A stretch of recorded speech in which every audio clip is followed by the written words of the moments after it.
Good evening. I'd like to call this meeting to order. This is the Committee of the Whole meeting. Will the clerk please call the roll? Councilmember Wu, Here. Councilmember Evans, Here. Councilmember Hersey, Councilmember Colasetti, Councilmember Bishop, Councilmember Wilkin, Here. Councilmember Quisenberry, Here. Mayor Marlin. Here. All right. First item on the agenda is approval of minutes from the previous meetings of January 13th, 2025, the City Council meetings. Can I have a motion? So moved. Second. Moved by Grace and seconded by James. Any substantive corrections? All those in favor, please say aye. Aye. All those opposed? Additions to the agenda, I do have a request to move the staff report after new business, so it would be between new business and old business. A motion for this? Can I have a motion if people are, I move that we adjust the agenda as stated. as stated? Move item Oh, I see, E1 E, oh, to- sorry, my bad. to F4, or however we want to call it. E goes in between F and G. Okay. That's what I move. Second. All right, moved by James and seconded by Grace. Any discussion? All those in favor, please say aye. All those opposed? All right, Sharice might have joined us. Maybe. Sharice Hersey. There we go. All right. The next item on the agenda is presentations and public input. We'll go ahead and take a public input first. So for those of you who would like to address the Committee of the Whole, please step up to the microphone and state your name for the record. You would have 5 minutes.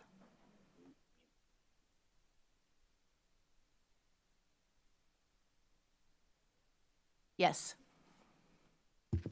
That's for taller people. Starting? Okay. I'm Debbie Rugg. Hi. I live in Urbana on West Florida Avenue. I am speaking to the agenda item on bringing much-needed skilled care beds to Champaign County.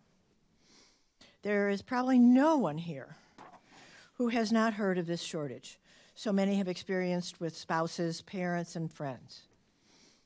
They needed skilled care after the hospitalization, and there was nowhere close. The leadership of the Advocates for Aging Care, AAC, will explain tonight what they are doing. Currently, they had a group of almost 400 of us joining in to stay updated and hopefully be active sometimes. I will just take another minute to personalize the issue with 2 quick local examples. The first is a man who had a serious stroke and was in the hospital for several months and then rehab. His wife got a 1-story home for them, outfitting it so they could live there together with much professional services. Unfortunately, after a year or 2, he could not be safely cared for at home.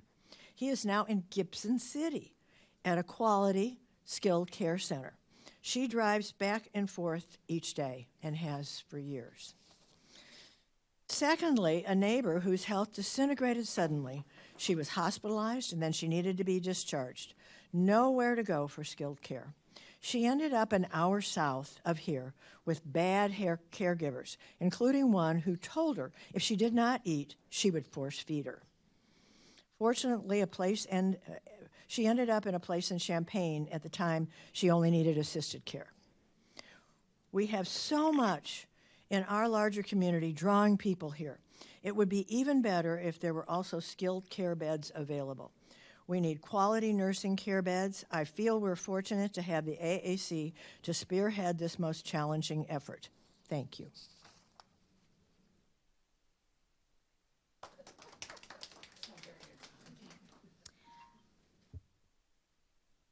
I'll just move it that way. I would, as a resident of Urbana, I would like to thank you all for your contributions and the work you do. I appreciate it very much. I became a member of the Advocates for Aging because of my terrible experiences with skilled nursing care for my husband and his sister. I am a retired teacher of Urbana with no medical background, and I was totally unaware of the lack of quality skilled care in this community. When my husband was very seriously ill because of a stroke that totally disabled him, there was no skilled care available in the community, and I had to drive over an hour to a facility and an hour back, even in the winter. And friends of mine now are driving as far as Indianapolis and Peoria. But there are many in our community who have not time nor money to do that. This year, one of my friend's husband, just one. Hello? Sorry. Yeah. Who was in skilled care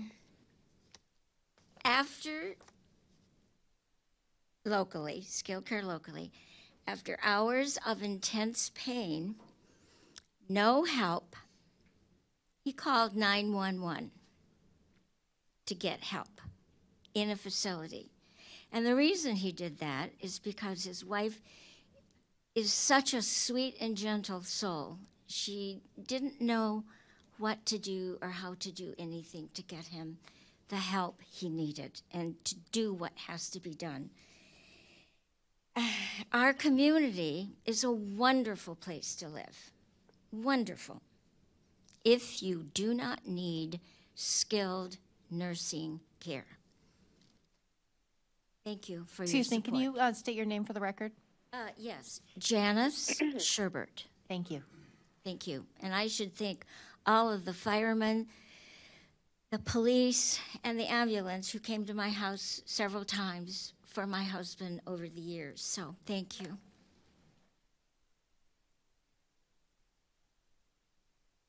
My name is Lee Estabrook, spelled Leigh, Estabrook.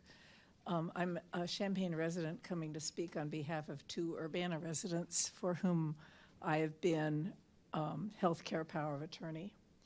The first, Pauline Cochran, some of you may have known, who lived on George Huff, died 6 months ago, but a year and a half ago when she fell and broke her foot, she went to Carl and was in Carl Hospital, excuse me, for 2 months until they could find a skilled care nursing bed for her. And that skilled care nursing bed was in Arthur, which was the closest, best available at the time. So she was in the Arthur nursing home for about a year before she died, which meant for those of us who cared for her and visited her, it was an hour each way anytime they visited. It was good care, but it was not in Champaign, and I know how many times she talked about missing the people who were around as she was in her mid-90s, and family and friends were important too. The second person I will mention was a slightly different Champaign resident, probably known better by the police department, Mary Booker, who was lived a lot in the in the Urbana parking garage. But when she was hit by a car, she also went to Carl, and Carl also had to keep her there for 2 months. And the social worker at Carl called 175 nursing homes in the state of Illinois because she was on Medicaid until she found the 175th nursing home, and that one is in Dalton, Illinois, south side of Chicago. So to visit Mary is 2.5 hours instead of 1.5, and she does not have any friends or family who live near her. And Mary, yes, was a transient person, but she's deeply embedded in the Urbana community and does have a fair number of friends here. So those are just simply my examples to say in support of the need for skilled care nursing in this community where people can be where friends and family are and also at the same time have good quality care. Thank you very much.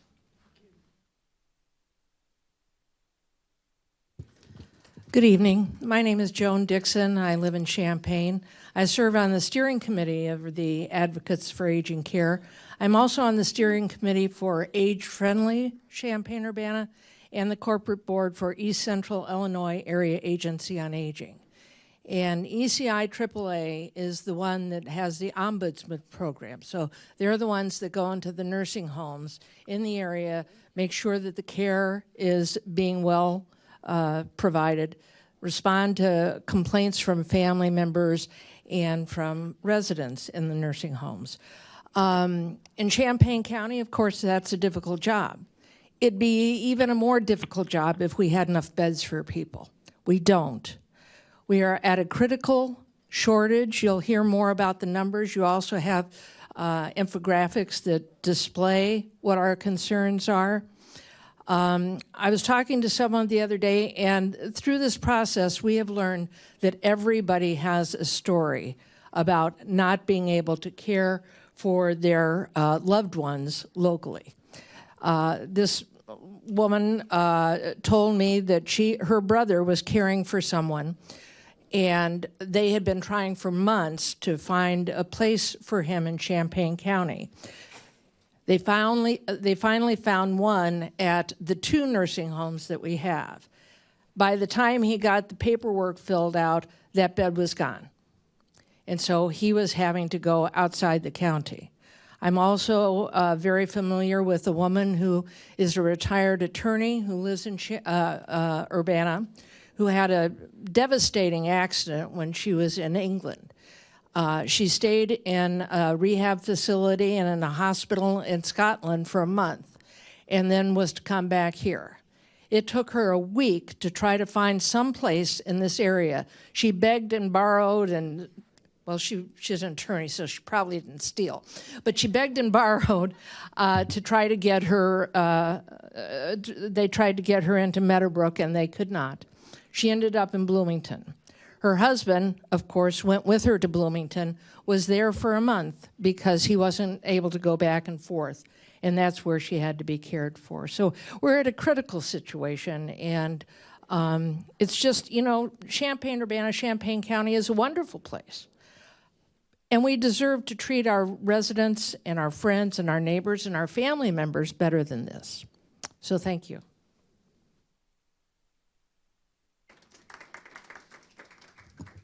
Kind of short. I'm Nancy Yeagle. I'm a longtime resident of Champaign-Urbana community. I was recently asked to join the steering committee of the Advocates for Aging Care at the time I retired. And you know, when you retire, you start to think about, what might happen to me, you know, my last years. So I'm happy that I took them up on that request to join them. I don't have a local example of the kind of experiences that my colleagues have presented, but I was a mother with young children at home and a husband with a business, and I was working full-time, and I had to go 30 minutes away, just 30 minutes away to visit my mother, and I can tell you how difficult that was. So it's not, it affects families as well as those of us who are older caring for spouses. So I just want to really state how proud I am to be a part of this steering committee. They're going to give you a wonderful presentation. We are trying to do something different in order to find really quality care for this community. We have so many resources. We want to involve the College of Medicine, do some interesting things with technology, and most of all provide for all different income groups. We don't want to leave anybody out. Don't want it to be a place just for those who are wealthy. So thank you for letting me speak.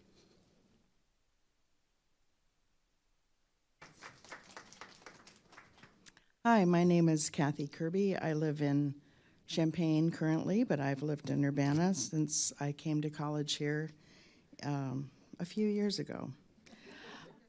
I am speaking for another person on the steering committee for Advocates for Aging Care. And although I have my own personal story, as many people do who have had a loved one who had to go into skilled care, I'm going to read what she had to say about her father.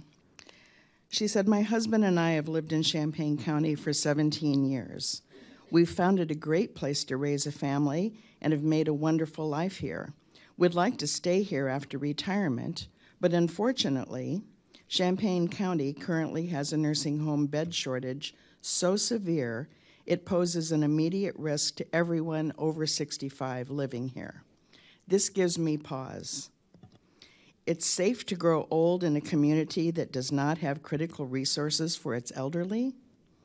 This is not a future crisis that we need to plan for. It's a current crisis that is only going to get worse.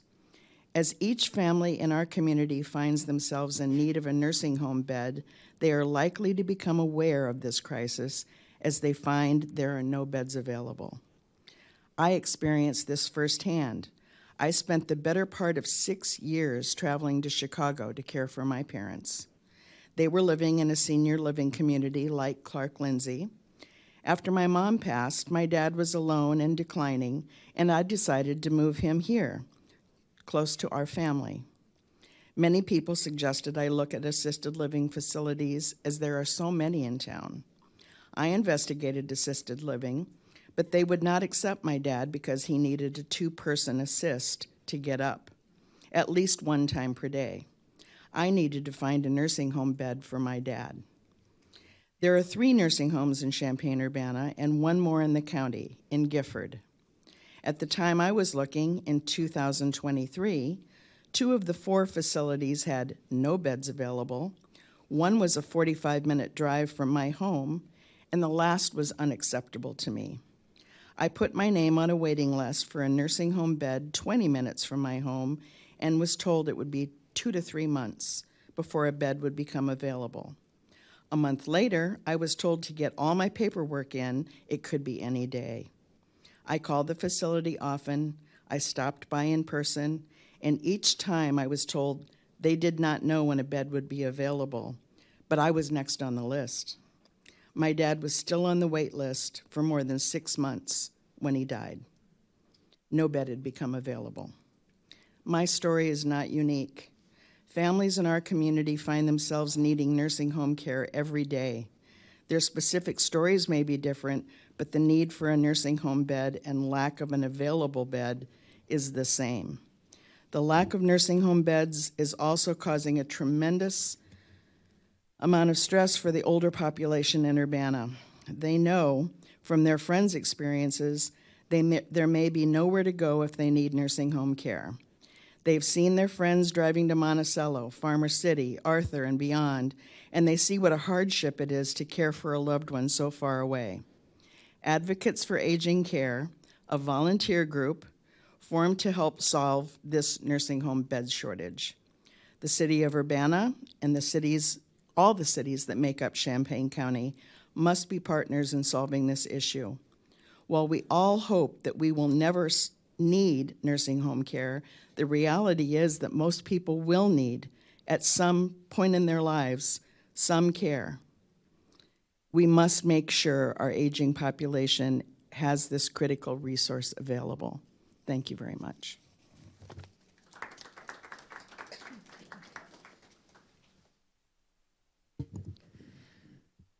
Good evening. My name is Claudia Lenhoff, and I'm the Executive Director of Champaign County Healthcare Consumers, and we support the work of the Advocates for Aging Care, and they're doing incredible work for our community. I just want to talk a little bit about what the shortage looks like from the perspective of our organization. We get a handful of phone calls every single week from patients who are looking for beds nearby and from loved ones of patients who are agonizing about where their loved one is going to go. People need skilled nursing beds both for rehab, so for example, recovering after a heart procedure. Some people need cardiac rehab, they need those supports, or an orthopedic procedure. Other people need long-term care. We always recommend that if you have a loved one who needs to go to a skilled nursing facility, that you try to make sure that you see them every single day, or at least multiple times a week. Because especially the for-profit facilities are grossly understaffed. And It really helps to have a loved one there who can keep an eye on how things are going, who can help advocate for their loved one who is a patient, or who can jump in when there is an issue if they have the capacity to do so.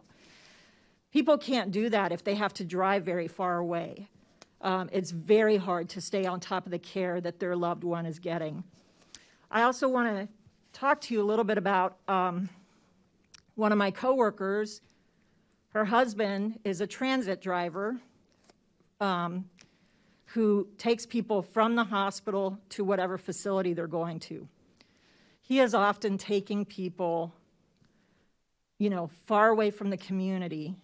He has had patients try to get out of the vehicle when they start getting overly anxious about the fact that they're going close to Chicago or somewhere far away, and they are worried about how they're going to get back home, how they're going to see their loved ones. Especially lower income people may have real struggles with having family members be able to make those trips and go and see them. It is really agonizing and devastating, and you've heard multiple stories of people who sort of have to stay in the hospital for a very long time while the hospital is working really hard to try to find a placement for them. It's not a good use of healthcare resources. We need to do better. Advocates for Aging Care have done incredible work. They have some really important recommendations and suggestions, and they're doing this on behalf of everybody in Champaign County, and we know nationwide, population is aging, people are going to need more and more of these services. Thank you for your time this evening, and thank you to the Advocates for Aging Care.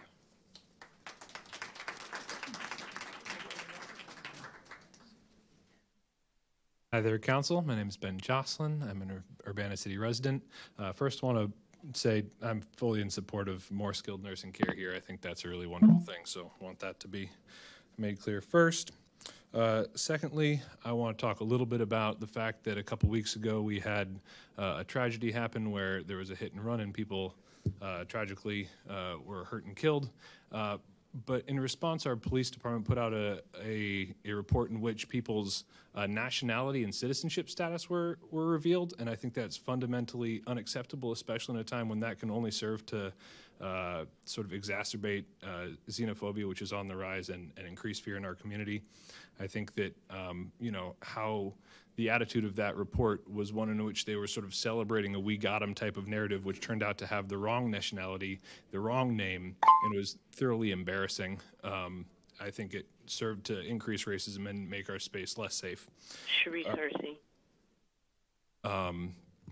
I want to secondly say that as we consider more police funding, that I find it really troubling that in years of coming before, you advocates have talked about the incredible racial disparity in our jail population, which continues to be heavily black in a city that is only 13 to 16% black. And whenever you consider funding, you should be talking again and again to our police department to say this is unacceptable. You should be working on intercity agreements and county agreements that say we need to be solving this before we start investing more money in a system which continues to perpetuate racial hierarchies and racism in this neighborhood, in this city. I think that it's highly terrifying that we're considering technology that does more surveillance at a time when marginalized populations, queer people, immigrants are at higher risk. We don't know where this federal administration is going with its current policy, but people are less safe than they have ever been, and giving more tools to a government which does not keep everybody safe is an absolutely terrifying proposition. So I'm absolutely against a further investment in surveillance technology. I think that's totally wayward, and I think that if we want to solve gun violence, we have to invest in the people who are doing the work on the ground, who've been in this community, who've been doing the work for a really long period of time. I think that the handling of the most recent tragedy has been absolutely embarrassing. We should not be rebuking those who haven't given more money to the police as a response to tragedy. That is an unacceptable way to move forward. We've been giving the police millions of dollars more every single year.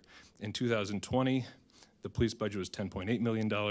This past year, we paid $15.7 million. That is more money every single year.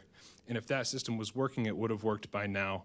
If we want to have good solutions, we got to give money to people like Marlon Mitchell and the folks at the Well Experience and the folks who are doing gun buyback programs. We have to try stuff that's working in other parts of the world, not following good money after bad into systems that we've been seeing to show that haven't worked. So I think it's so easy in times of tragedy to jump towards answers that we're already doing, but those are the answers we're already doing and they're not working. I know that we've invested some in a alternative response, and I congratulate you for that. I think that's a really good thing. But I think that the proportion of that is still very, very, very small compared to the amount of money that we spend, which is about $400 per person per year on the police, just on Urbana cops, not including city and other police forces around, and folks who are running programs that are shown to work are where I believe that our city should be spending its money. So thank you. Have a good night. Does anybody else wish to address the committee of the whole this evening? All right, I have one email that was sent to City Council to be read at the meeting. So, dear members of the Urbana City Council, we are unable to attend Monday's meeting where I understand the Advocates for Aging Care, AAC, will be making a presentation on the critical shortage of skilled nursing care in the area. We joined the work of AAC after our recent experience looking for skilled nursing care. We moved our mother from Ohio to Illinois in June 2022, hoping to have her in Champaign-Urbana to be close to us. In the spring of 2022, we spent weeks visiting numerous nursing home facilities in CU and the outlying areas. Much to our dismay, we found no facility that offered satisfactory care, either because staffing was inadequate and or the physical facility was lacking. We need skilled nursing care in a facility that is accepted by Medicaid. We are especially disappointed by the response we received from University Rehab Center of CU. We have visited it often years ago when it was Champaign County Nursing Home. We are pleased with the care provided. We tried on 3 different occasions to make an appointment to visit our University Rehab Center at CU, leaving a message each time about the reason for our call. We never received a return phone call. They have since closed the facility, claiming there was insufficient demand for nursing home beds in our area. It appeared to us that University Rehab Center of CU was not interested in filling their beds. Fortunately, we found a wonderful facility in Gifford with compassionate and competent staff, as well as a comfortable and attractive facility. Securing quality nursing home care for our mother is well worth the 30-minute drive to Gifford, but we are saddened and appalled that such care is not offered in Champaign-Urbana.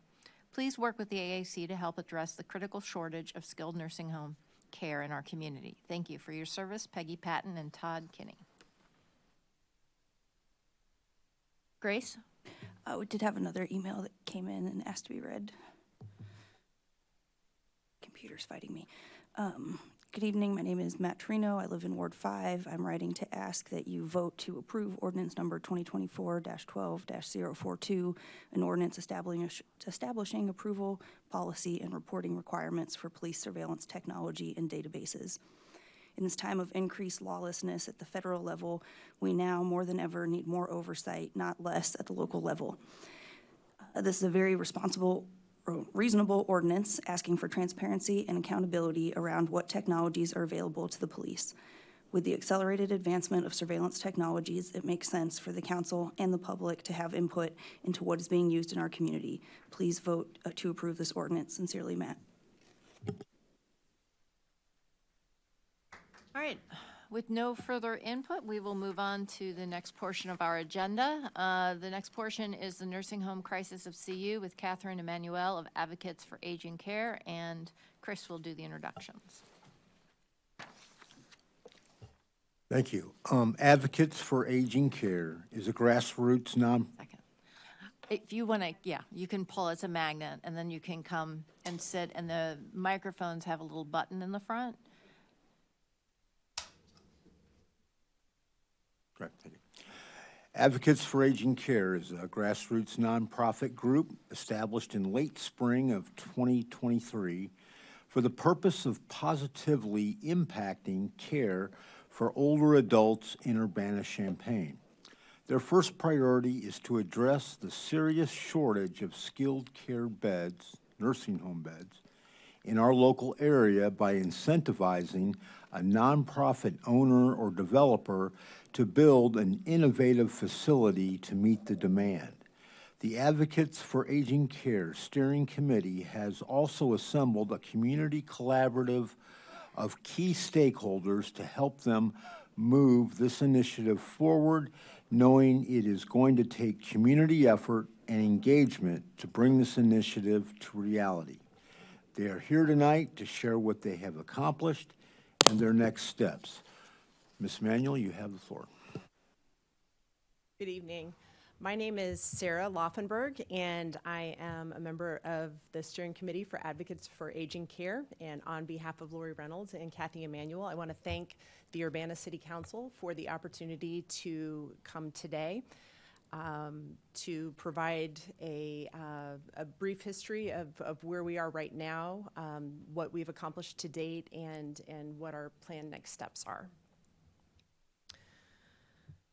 When it comes to caring for seniors in Champaign County, the shortage of skilled nursing beds is really troubling.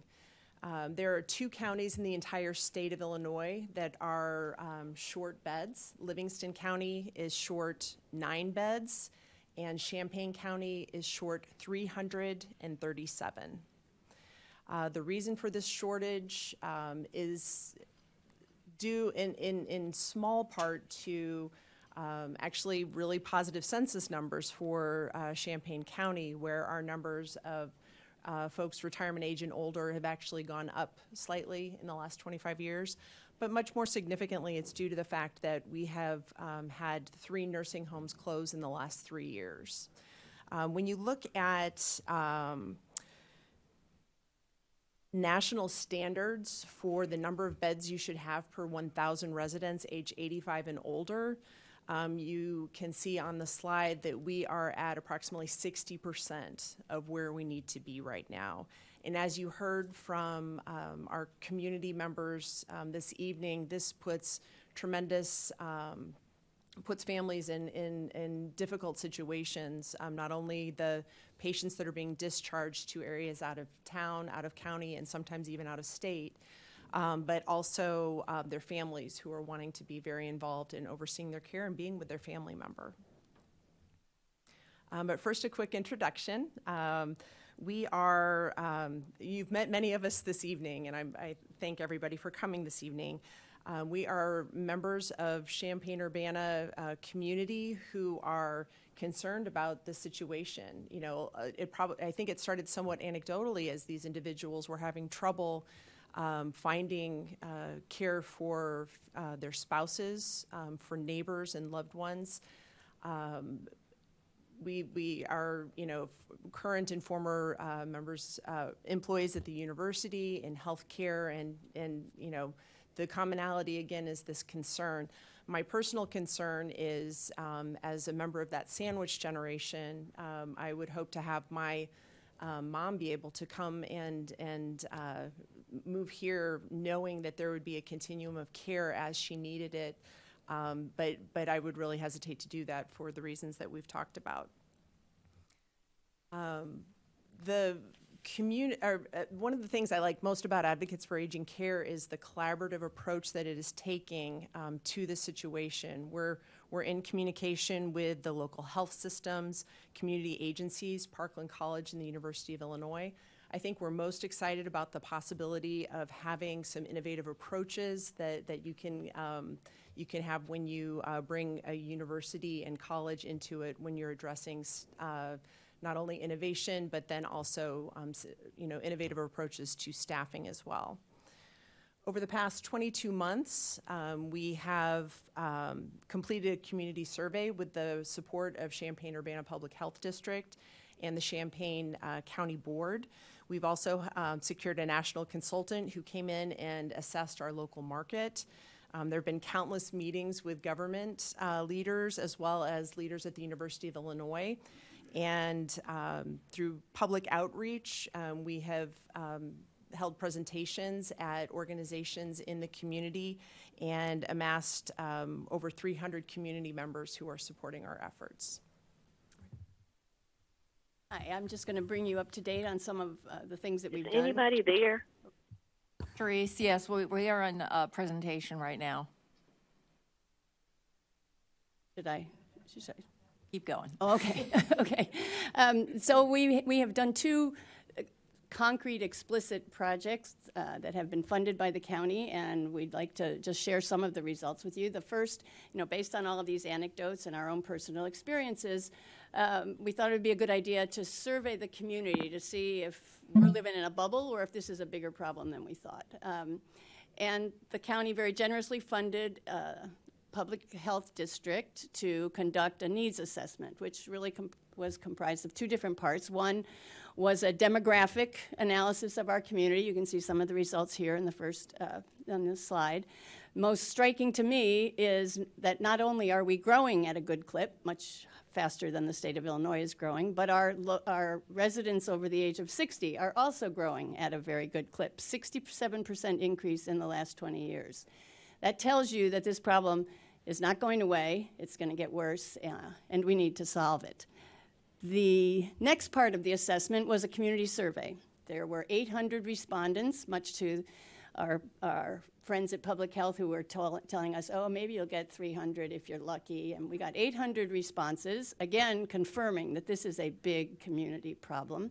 We got a lot of data from that, but two of the more interesting, the one really interesting result I thought was that of all of the people who had experiences, direct personal experiences with nursing home skilled care, 70% reported barriers in finding placement. This is not an isolated problem, and we need to deal with it. Here's just a tabulation of the numbers of beds that we have in town.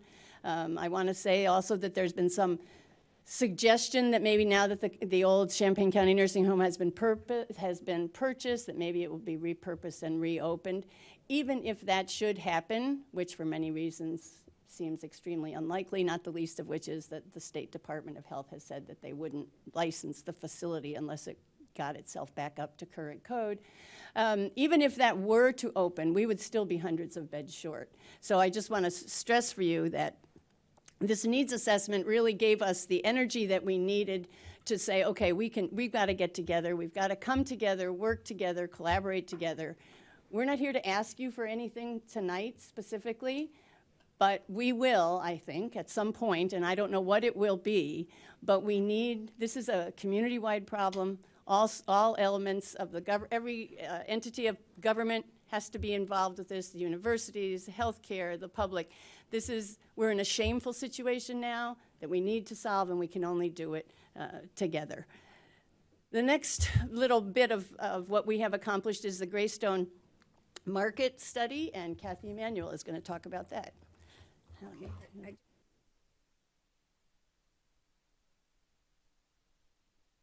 I just want to thank the advocates who are here. There's some here. I wonder if I can ask them to stand real quickly. Some who have not spoken but are here in support, and as evidence of the fact that there is a lot of support for this.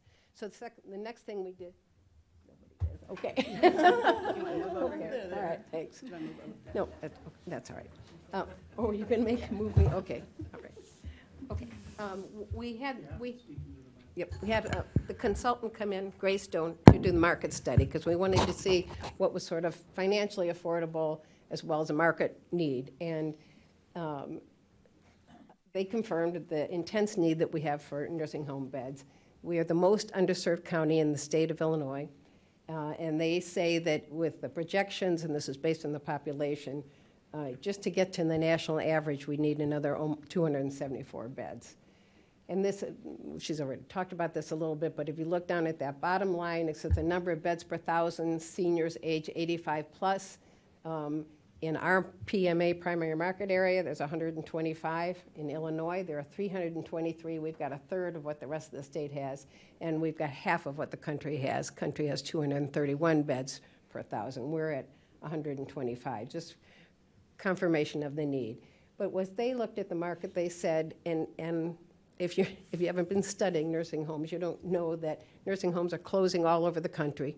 It's a very difficult market to be in right now.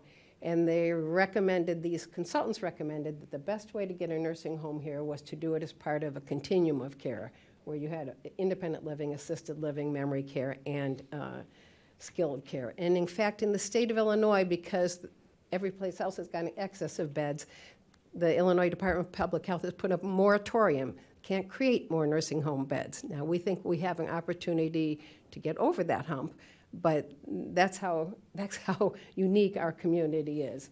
And one of the things that the Illinois Department of Public Health has said that will waive that moratorium if you're part of a continuing care facility.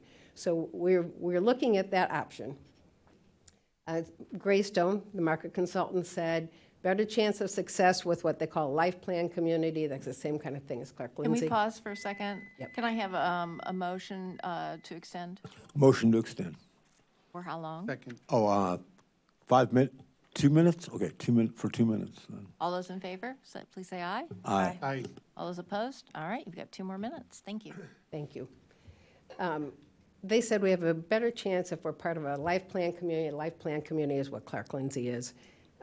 They said because you have to go out and borrow money, bond investors are more likely to loan you money if you're part of a continuing care center where you have an experienced management team. And they also said the next step for us is to look at potential sources of revenue and potential sources of equity that could support a project. So that's what we're doing. So we are exploring the potential of owners. We now know what the market needs.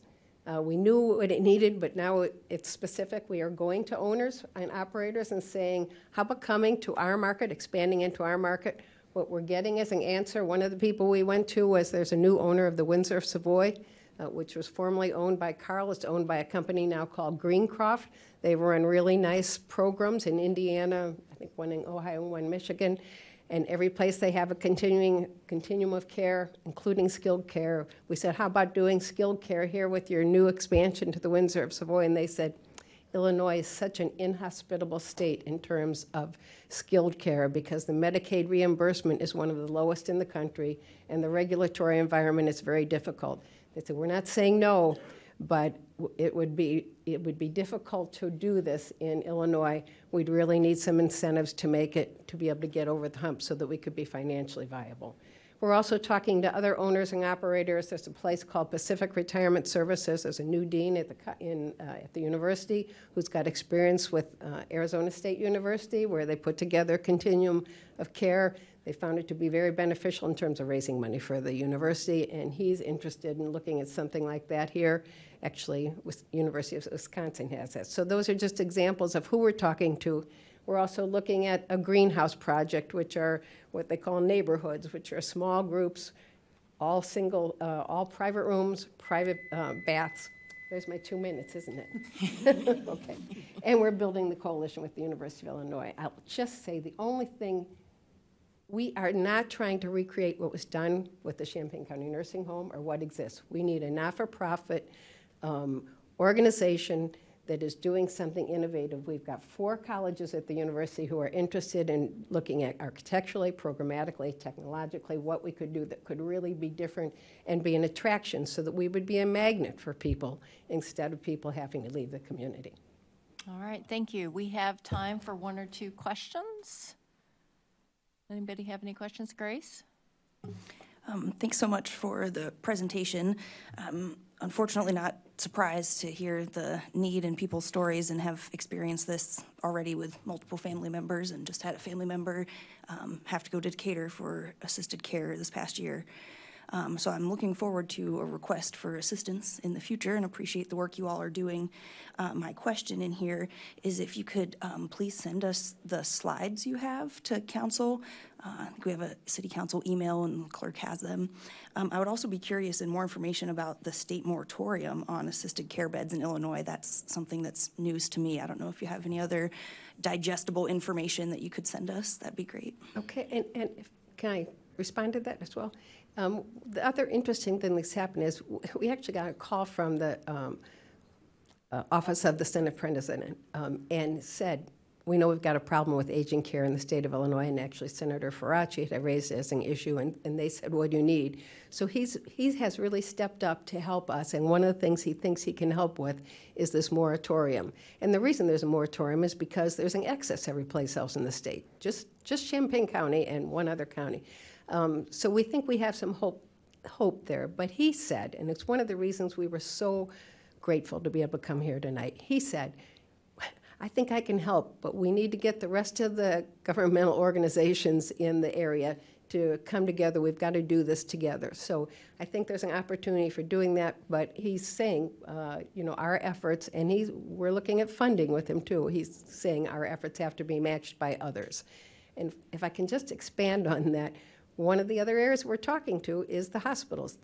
We think this is a problem, but I'm from the hospital environment. I worked for 25 years, for 30 years for Carl, and another 10 someplace else.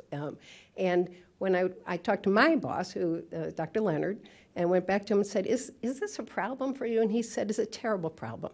And he said, and it was one reason we were able to form this community collaborative, he said, we need to get this fixed.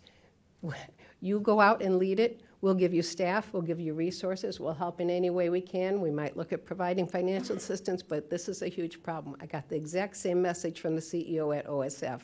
So the hospitals are willing to help in whatever way they can too, but one of the hospitals said to us it's costing them $3 million a year to keep patients in the hospital who should not be in the hospital. So it's a significant problem that we're trying to fix.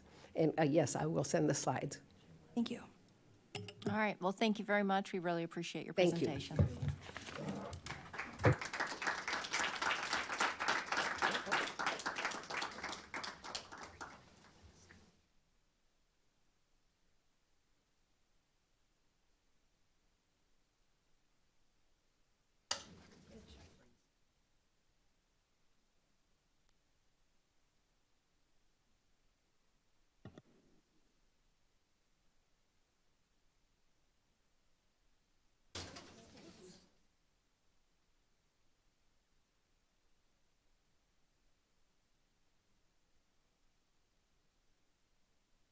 Sorry, we're trying to troubleshoot some technical issues here.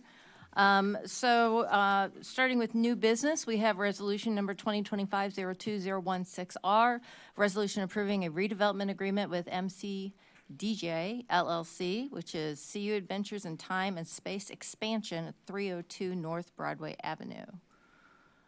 I believe the applicants are in the, do you want them to come up and join? They're welcome to. Yeah. All right, come up and join.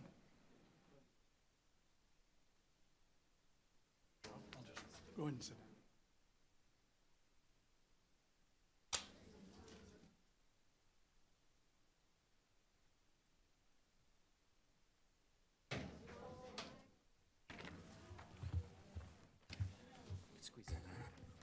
All right, Will, are you presenting on this? Yes. All right.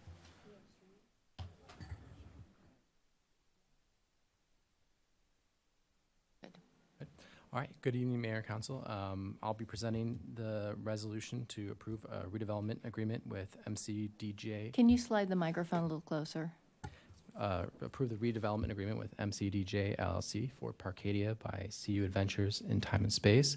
And while that title on the slide kind of looks like the naming rights to a stadium, we're excited here to talk about a redevelopment agreement for a business that we think is going to be a great addition to our downtown. So with me at the table today, we have folks from MCDJ, Mr. Hosier, and then the folks from CU Adventures, Chris and Lukeman.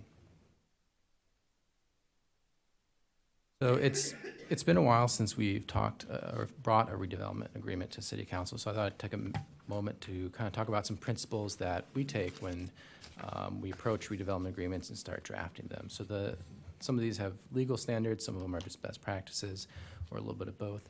But I'll just run through these real briefly. So the first one is the but-for standard, which comes from when you create a TIF district. The provision is but for the provision of the public assistance, the development would not occur. So that's where we start off with all development agreements. We also look for there to be a net benefit to the taxing bodies. If the incentive you provide is greater than the economic benefit you're receiving, that's probably not something you want to do. An approach that we take is that we're stewards of public funds, so how much and how you structure the agreements. We tried to minimize the city's risk and maximize the economic return to the city as we do that. And it's just not for any business anywhere that we can do these things for. We have economic development goals that the city has established that we're trying to reach with these agreements. So talking about our goals that we have the Central Redevelopment Project Plan, which is the Central TIF, which is downtown. And there's a lot of words in it, but the gist of it is the goal is to encourage private investment in our downtown. We also have some mayor and council goals that the council has established for, which is strategic area number 4, economic health, and there's a couple strategies underneath that to support local businesses, enhance employment opportunities, recruit new businesses and industries, and create a tourist and entertainment district, which this project here today satisfies all of them. And then this isn't a controlling study that we have, and it kind of talks about a slightly different aspect of our downtown, but one of the things from the downtown public realm study that we have is that there's a large desire to have a lot of activation close to the city's core and to have a critical mass of people to really get increase the vitality of our downtown. So I think with the tourist and entertainment district goal that we have, just adding people is something that we're really looking forward to do.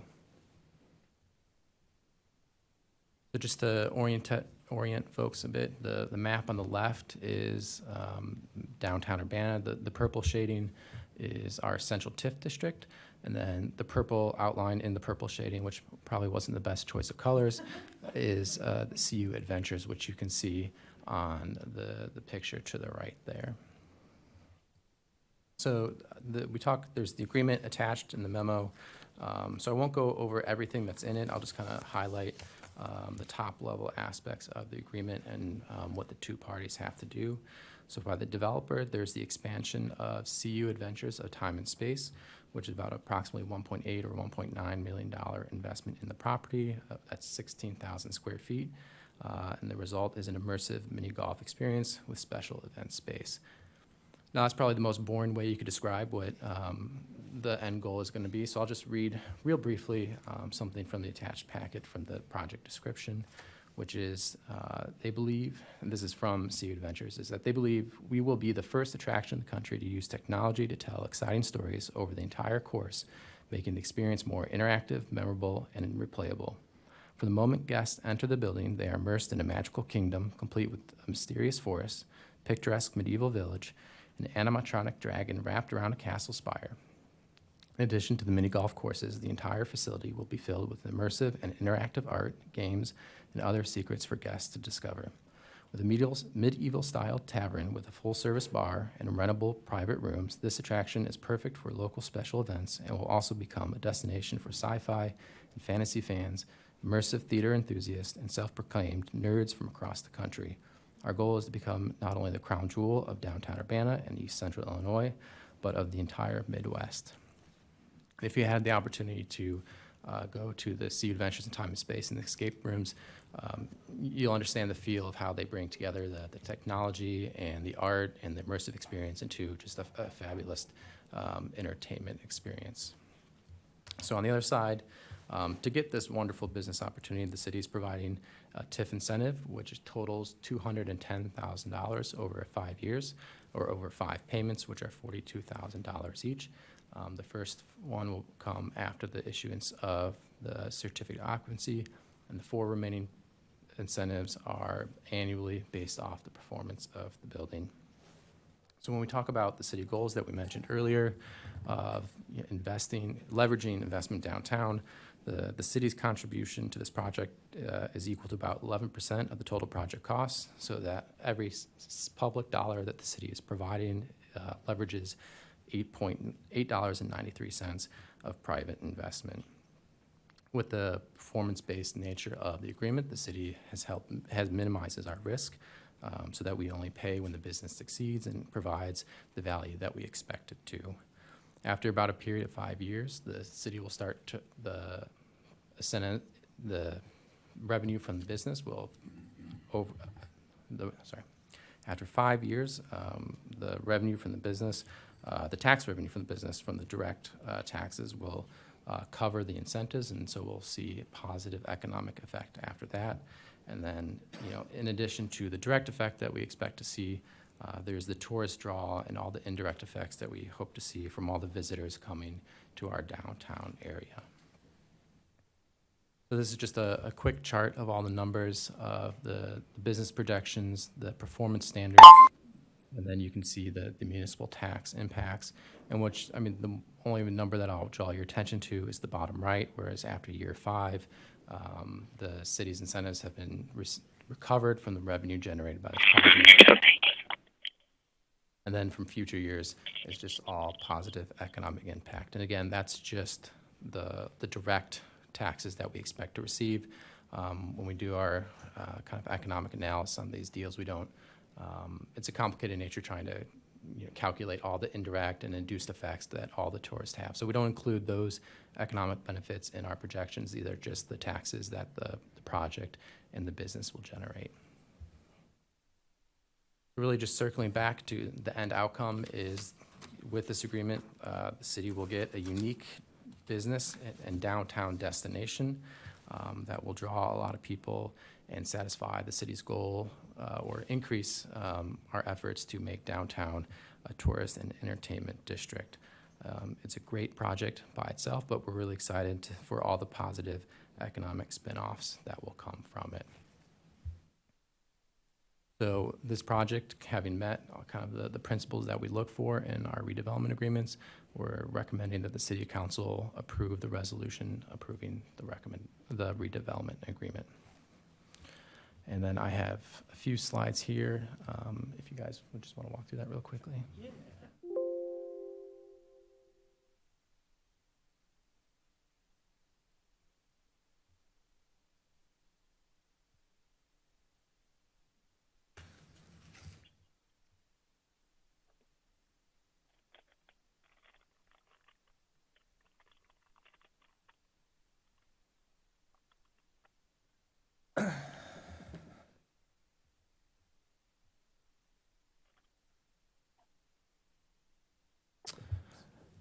All right. Like was said, I'm Chris Lukeman, and I just wanted to talk a little bit about Parkadia. Thanks for hearing us, and I hope you can see the slides okay. I've got a larger version of this that I can share later. So what we're doing with this immersive experience is hopefully something that is unlike anything else in the Midwest. We're trying to blend incredibly high-tech indoor miniature golf, fantasy private event spaces, innovative craft cocktails, and a really all-ages experience unlike anything else we're seeing at least anywhere in the Midwest, let alone the country. But who are we? Ann and I started CU Adventures 10 years ago here in downtown Urbana, and in the 10 years, we've developed an internationally renowned, award-winning escape room facility. We've run real awards from across the country. We're a little blip on the map in the Midwest for people who travel around the world for these things to put on their cross-country trips and such. This October will be our 10th anniversary. We opened on Main Street, October 2015. In 10 years, we've hosted over 100,000 guests. We're thinking it's over 150, but we don't have exactly all the numbers. We regularly see people travel to town who love escape rooms, who love these kind of new immersive games. From across the Midwest, we regularly see teams come down from Chicago and spend the night. Every month, we're seeing these people come to visit us. This April, about 70 escape room enthusiasts from across the country at least, and we heard that there are 2 coming from Europe, are joining a tour that is ostensibly the best escape rooms in Chicago, and it's spending 2 days in Chicago and then getting on a bus, coming down here, spending the night down here, playing everything we have, then going back to Chicago and flying home. They say it's the best escape rooms that no one's ever played because we're a little bit challenging to get to for the folks that travel around the world for these things. We're excited to pull all of our tricks from the escape room world to make something really, really unique in mini golf that I think will be a great fit for the community. So Parcadia is our new project, as you've just kind of been told. I'm probably going to be repeating some information here, but it's 16,000 square feet. It's going to be an immersive, fantasy-themed mini golf bar. We plan to open with 2 mini golf courses that are each about an hour long. The hole count is between 9 and 18. It's kind of fuzzy because we're more focused on the overall experience than the actual hole count. So it might be a 14-hole mini golf course, and that might be what we end up doing. But we expect to have 2 attractions and a fantasy townscape area, along with private rooms where we can host birthday parties and special events. That's a request we get a lot at CU Adventures. Do you have a room that we can have cake in? So we're really excited to be able to meet the community's need for that. We are really excited to serve really high quality craft cocktails, local beer, coffee, and lots of non-alcoholic options at our tavern. And we're hoping to work with local artists to add installations, sculpture, and artwork all around the facility, kind of on a rolling, continuous basis. It's something that we can start with a little bit of and then expand later. We think that there is a great need for indoor activities, particularly for all ages here in Urbana, and we're excited to continue filling that need. Yeah, so just a little bit of our concept art, design lookbooks, things like that, and then we're happy to answer any questions. Really what we're trying to do is setting out to create an asset, not just to the local community and bring more campus visitors downtown. This will do that. We do that already, but this will knock that out of the park. But I think we really have a neat opportunity to create a true tourist attraction that'll be bringing in people not only from surrounding towns half an hour away, but from out of state and farther. We really think between our experience, the past 10 years of what we've been doing and doing really well, we have the opportunity to bring a tiny slice of Disney to downtown Urbana.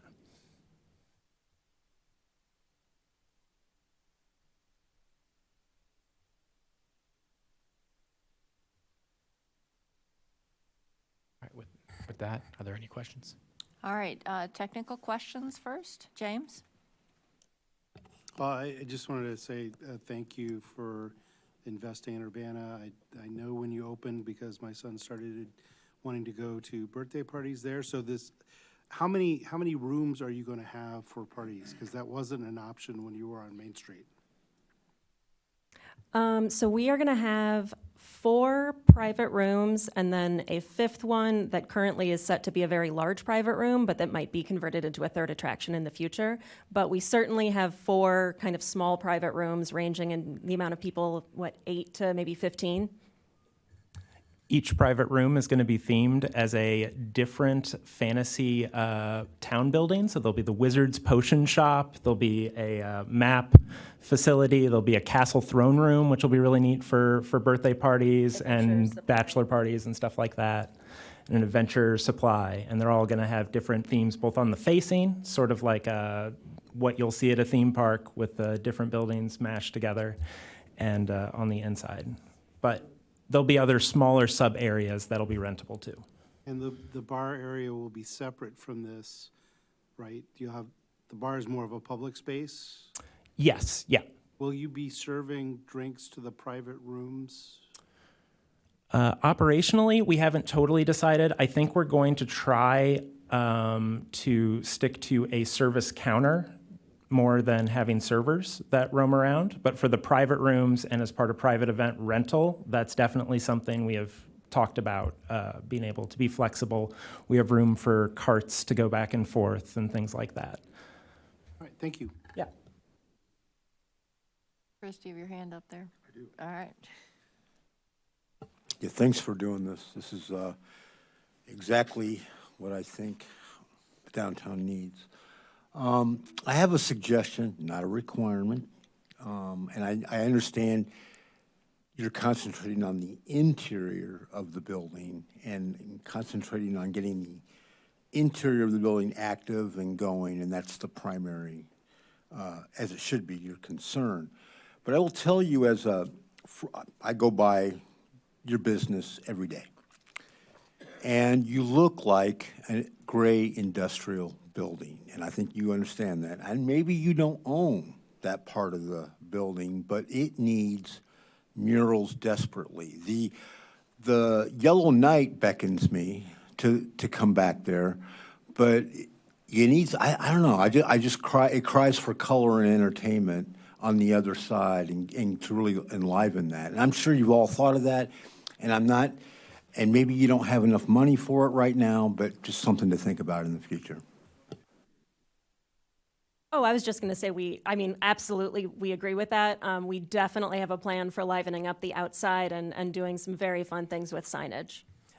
I think the facing that you're referring to, that'll actually be the entrance to Parkadia. So if you drive by now, there's a new door, and you can kind of see where you're gonna go in. Any other questions? Grace? Also echo the thank you for bringing it's a little more fun to downtown Urbana and investing in the expansion here. I think my questions are pretty much all about the contracty stuff, so maybe more for Will in the city, and obviously willing to hear, happy to hear your thoughts as you all are the other sides of the contract terms. I'll start with the easy one. I have a bigger one, but I'll come back to that maybe, Mary Alice. One quick one was just about the date. It said November 2024. Is that just some remnant thing in the agreement? Yeah. What page is that? I'll find it again, sorry. Yeah, the agreement will be dated. We have it dated as of February 17th, and then it's valid on the execution of the signature. So just let me know where you find that date, and we'll get it updated. Okay, but it should be a current date. That's just, we were going to talk about it in November at some point. Yeah, I believe so. There's no contract significance of that date. What do you say? 36. Chandra says page 36. Exhibit A, recitals. Yes, thank you. First amendment to the lease agreement, is that right?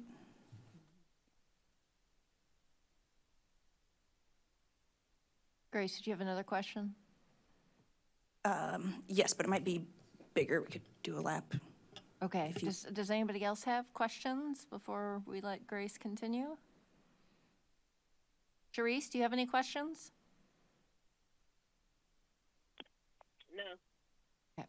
All right. The floor is yours, Grace. Thanks. I wanted to talk about some of the termination clause and expectations in this one, because I definitely understand our financial responsibility, and I think it's also important to be consistent with some of our TIF incentives that we have done in the past. I think it makes sense to learn from some of our past agreements, but I think also having some sort of consistency in there, because it seems like some past ones we maybe haven't laid out quite the terms of returns that we need, and I think we've learned along the way, and that makes sense. But just some of my concerns in this contract, and I have to say I haven't gone through and understood every word of the legal document, but it looks like the city has the right to terminate under anything not done exactly to the terms of this agreement with a 30-day notice to fix it ahead of time. And something for, I think, us, city, legal kinds of things in here is what does that look like? With other ones, we've had council approval to extend or terminate some of our TIF agreements on some of the terms there. I think that makes sense. I would feel more comfortable if it were something like approval from majority of council to terminate or extend some of these agreements. Right now, it seems like it's kind of unilateral, the city, which isn't quite clear what that process is for us internally. And also just some of that strictness, like say they're 50 cents short on their first year on what they were supposed to contribute to us. I think that warrants a conversation and kind of talking about it a little more holistically. So I don't know if you could speak to some of the terms of termination in here. Yeah, I'll try to maybe go big picture and then specific terms as far as this agreement. I think when the city approaches development agreements, we always try to, you have to put two hats on. One, we're trying to incentivize business and make something exciting happen in our downtown. But on the other hand, we're trying to protect the city from, any worst case scenario possible or just a lack of performance one way or the other. So we always approach agreements with kind of those two hats in mind of trying to find the balance of the two. As far as the consistency between them, it's difficult. Every agreement is different. Even the two agreements you'll see today have slightly different agreements, and they're different from previous agreements.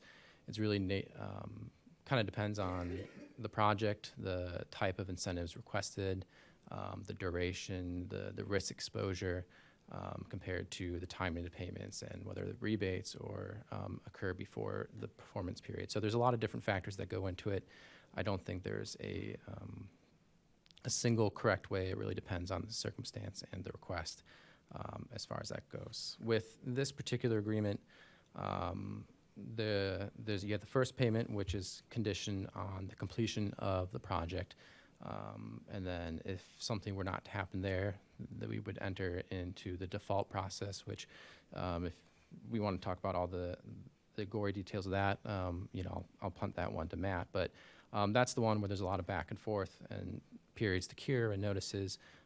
These for the annual performance periods, there are performance metrics where if they meet the performance metrics, they get the payment.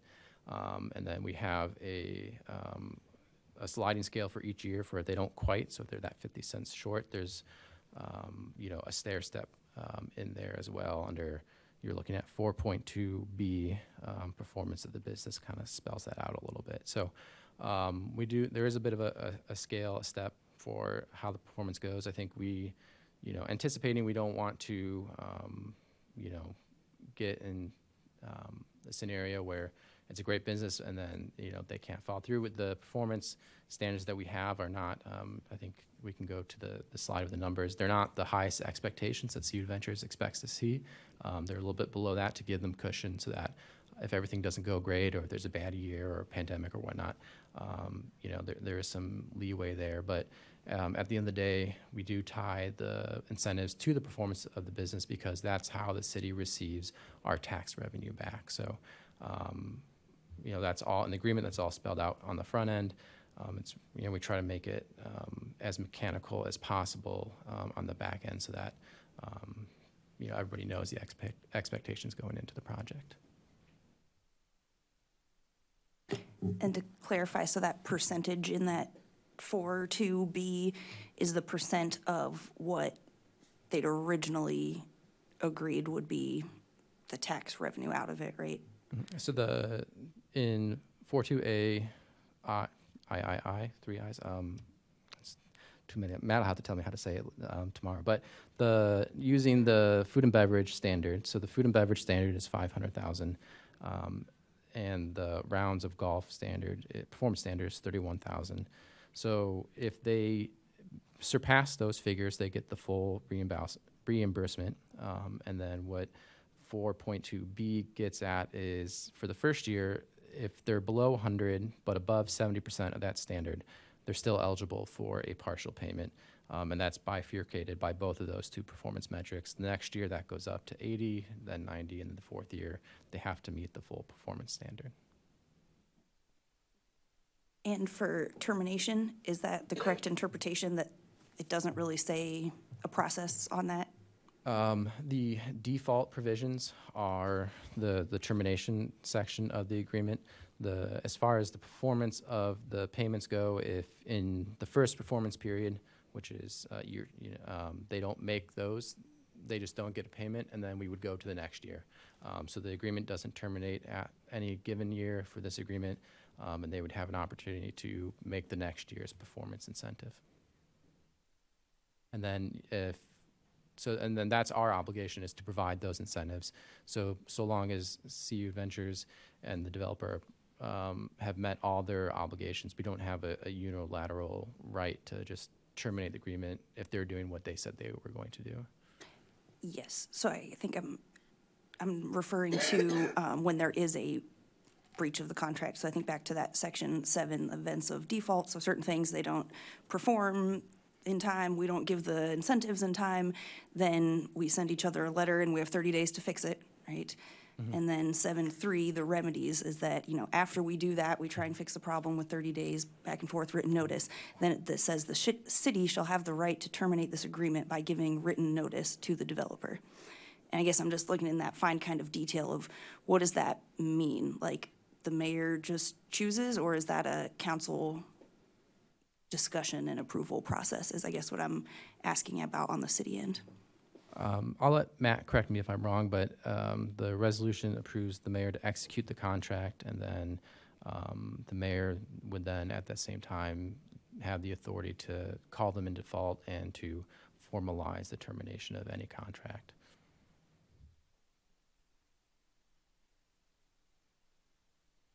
All right, other questions? I would entertain a motion. I'll make a motion to approve. Second. All right, moved by Chris and seconded by James. I will read it for you. This is resolution number 2025-02016R, resolution approving a redevelopment agreement with MCDJ LLC, CU Adventures in Time and Space Expansion at 302 North Broadway Avenue. Discussion. James. I just wanted to check, Chris, did you intend this to be on consent or not? Consent, sure. Yeah. I agree. All That's right. my second. So the motion on the floor is to approve it, send it to City Council on the consent agenda. Discussion. Chandra. I look forward to playing mini golf there. That's all I have to say. James.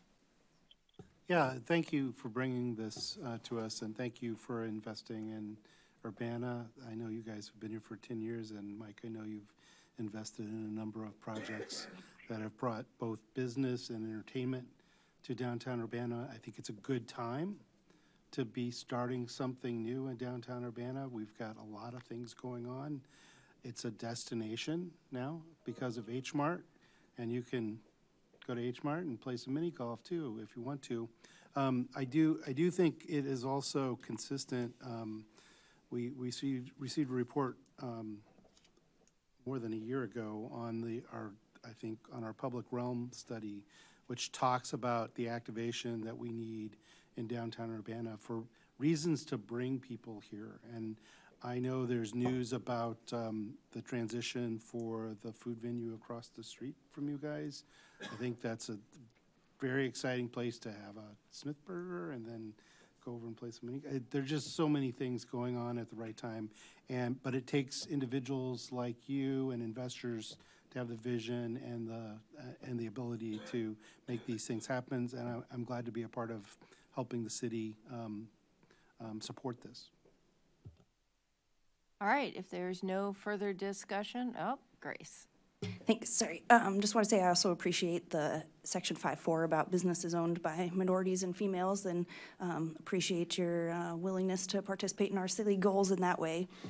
And then did just want to reiterate that I am in favor of having some language that the termination of this contract is a vote by council and not exclusively at the discretion of one person in the leadership position. Because I think as we found out with some of our other TIF agreements, it's a good conversation to have for multiple people and to have out with the public and to have the elected representatives be involved in. There are always some issues, especially with construction, and we've seen that in a lot of different areas. So I would definitely like to have something in here where it's more of a public process for termination. So I don't know if there's any other council support or if staff's willing to consider that for the next time around next week. If I could just weigh in quickly. So in my view, as the attorney in the room here, I think something like that would reopen negotiation of the redevelopment agreement if I were on the developer side, because it's a significant change, I think, in the sort of the way the end game works and the mechanics. And so I think we'd want to clarify if both, I think it would be there'd need to be a meeting of the minds on that sort of change in the process.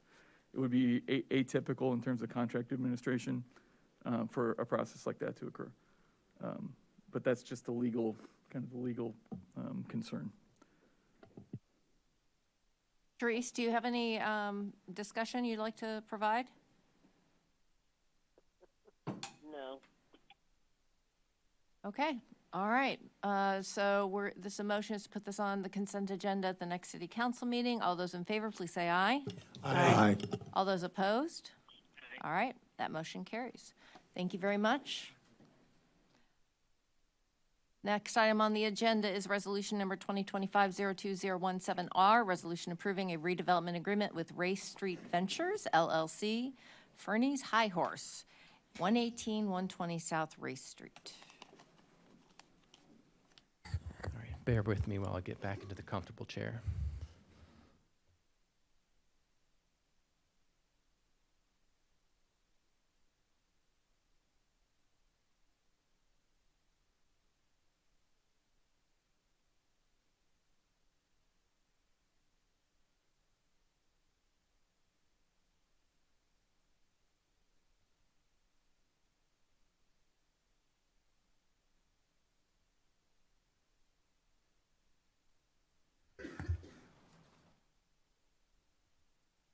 Good evening, Mayor and Council. Today we have a second redevelopment agreement with Race Street Ventures LLC for Fernie's High Horse. I know some representatives had planned to be here, though I don't see them here yet. So I'll do my best to be their hype man.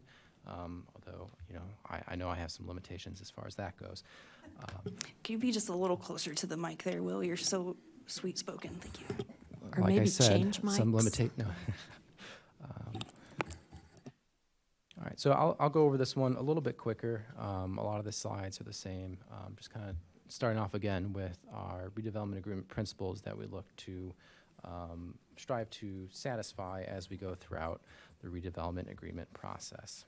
And again, the but-for standard that is to TIF, thinking about the net benefit to the city and our taxing bodies. And I don't think I mentioned this last time, but there's the city side of things, but also with TIF, all of our local taxing partners participate in a TIF, so we really try to take the holistic view of all the perspectives and the TIF perspective when we look at rates of return and not just solely the rate of return to the city. Try to, again, minimize our risk and maximize our returns and meet our economic development goals. And again, those mayor-council goals with the strategic area being economic health, and the strategies being support local businesses, enhancing employment opportunities in Urbana, recruiting new businesses and industries, and creating a tourist and entertainment district. And again, for this project of Fernie's High Horse, we really think it really achieves that entertainment district goal.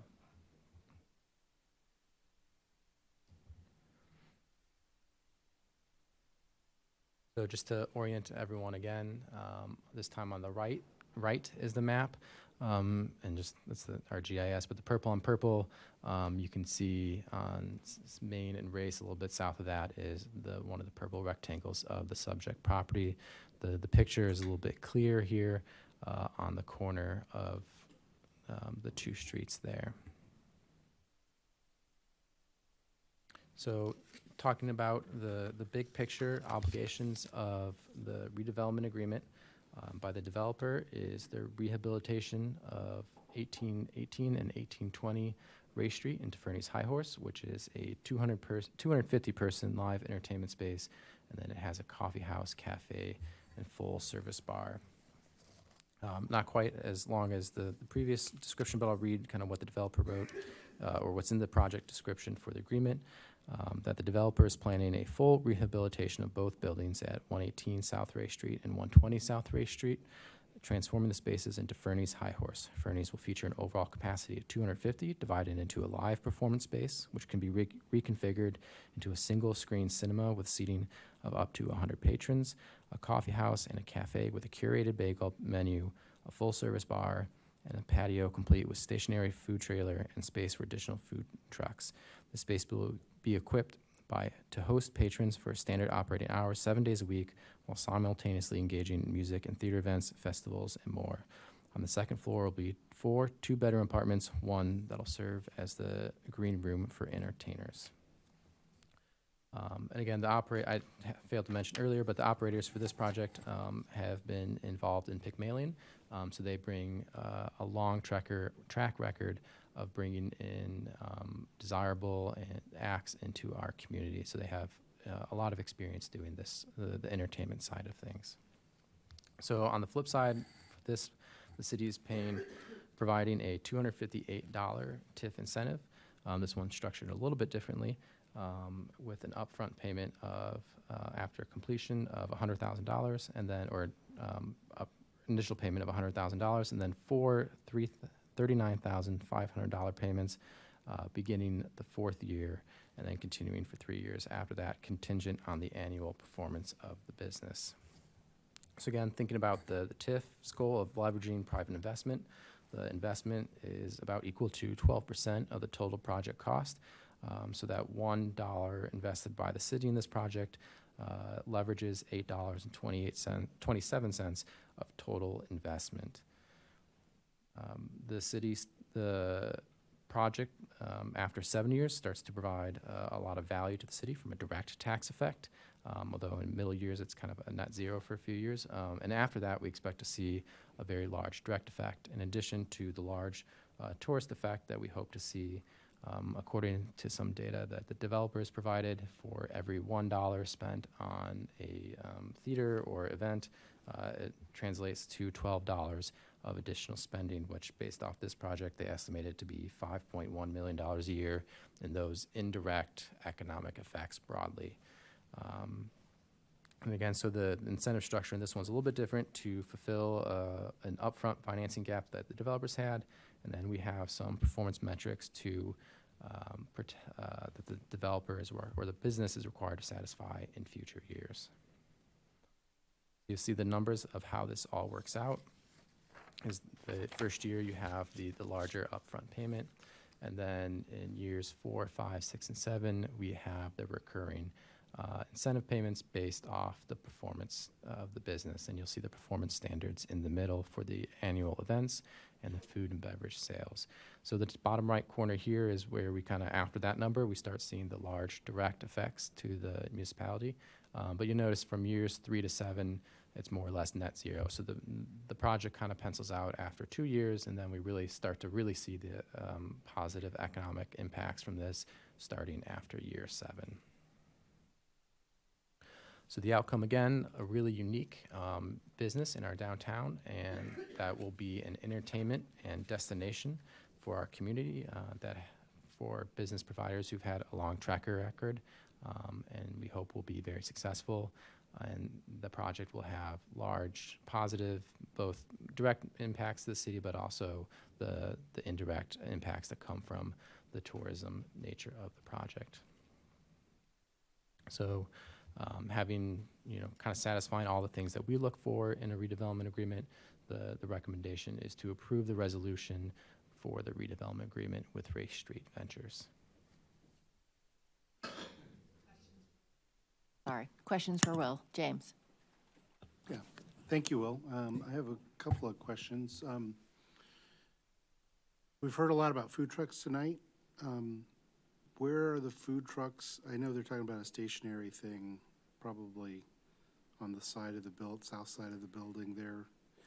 But where would the other food trucks be? I don't know the specifics on that one. I can ask. Are they parking on the street there? Are they parking in the alley? Again, I don't know the specifics. I mean, you can have food trucks on the street, and you can bag the meters, but I don't know their specific. There's not meters there.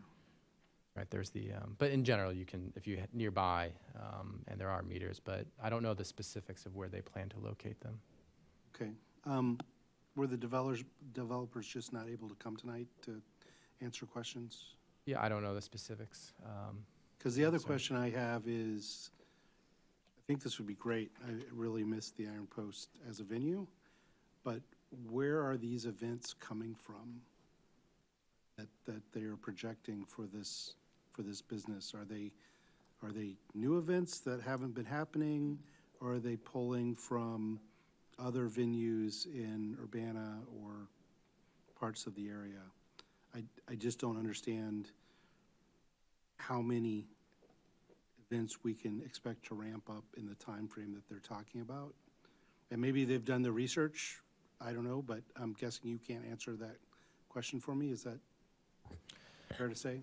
I think the intent is for them to be all new events, whether or not that event would occur somewhere else. And I think they could certainly speak more to why they think what they're bringing is, unique and would be, net new to the city from an events perspective.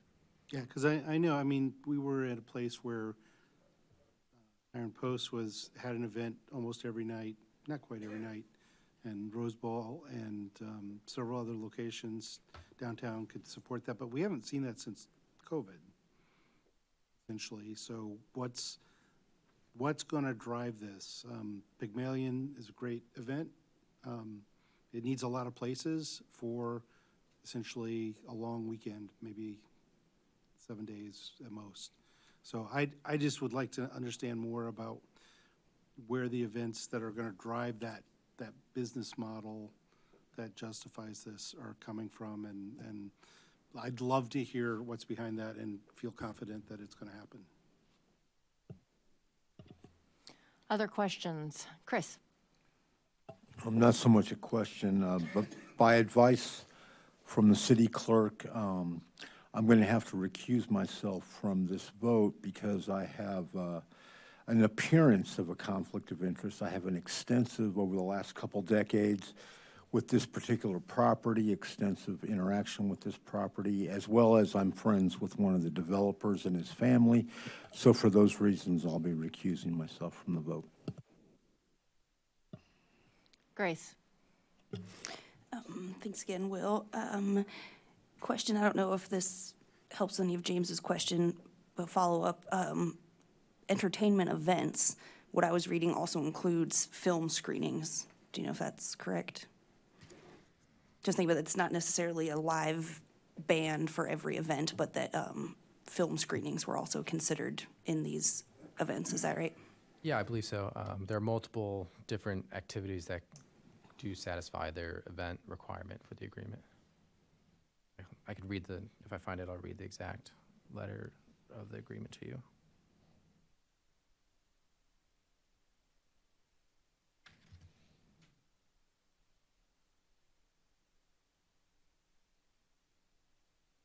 So in the definition section, which is packet page 50, agreement page 2, live entertainment events is defined, and it can be any one or persons to include live music, meetings, podcasts, author readings, pop-ups, food specials, curated dinners, etc. So, and then there's also film showings as advertisement event too. So those are the two definitions there.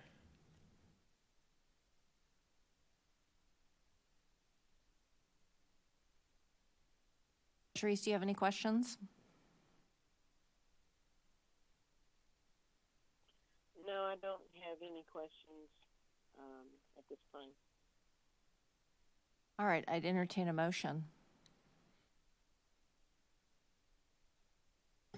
Grace? I would move approval of resolution number 2025-02-017R, resolution approving a redevelopment agreement with Race Street Ventures LLC, Fernie's High Horse, 118 to 120 South Race Street, to consent agenda.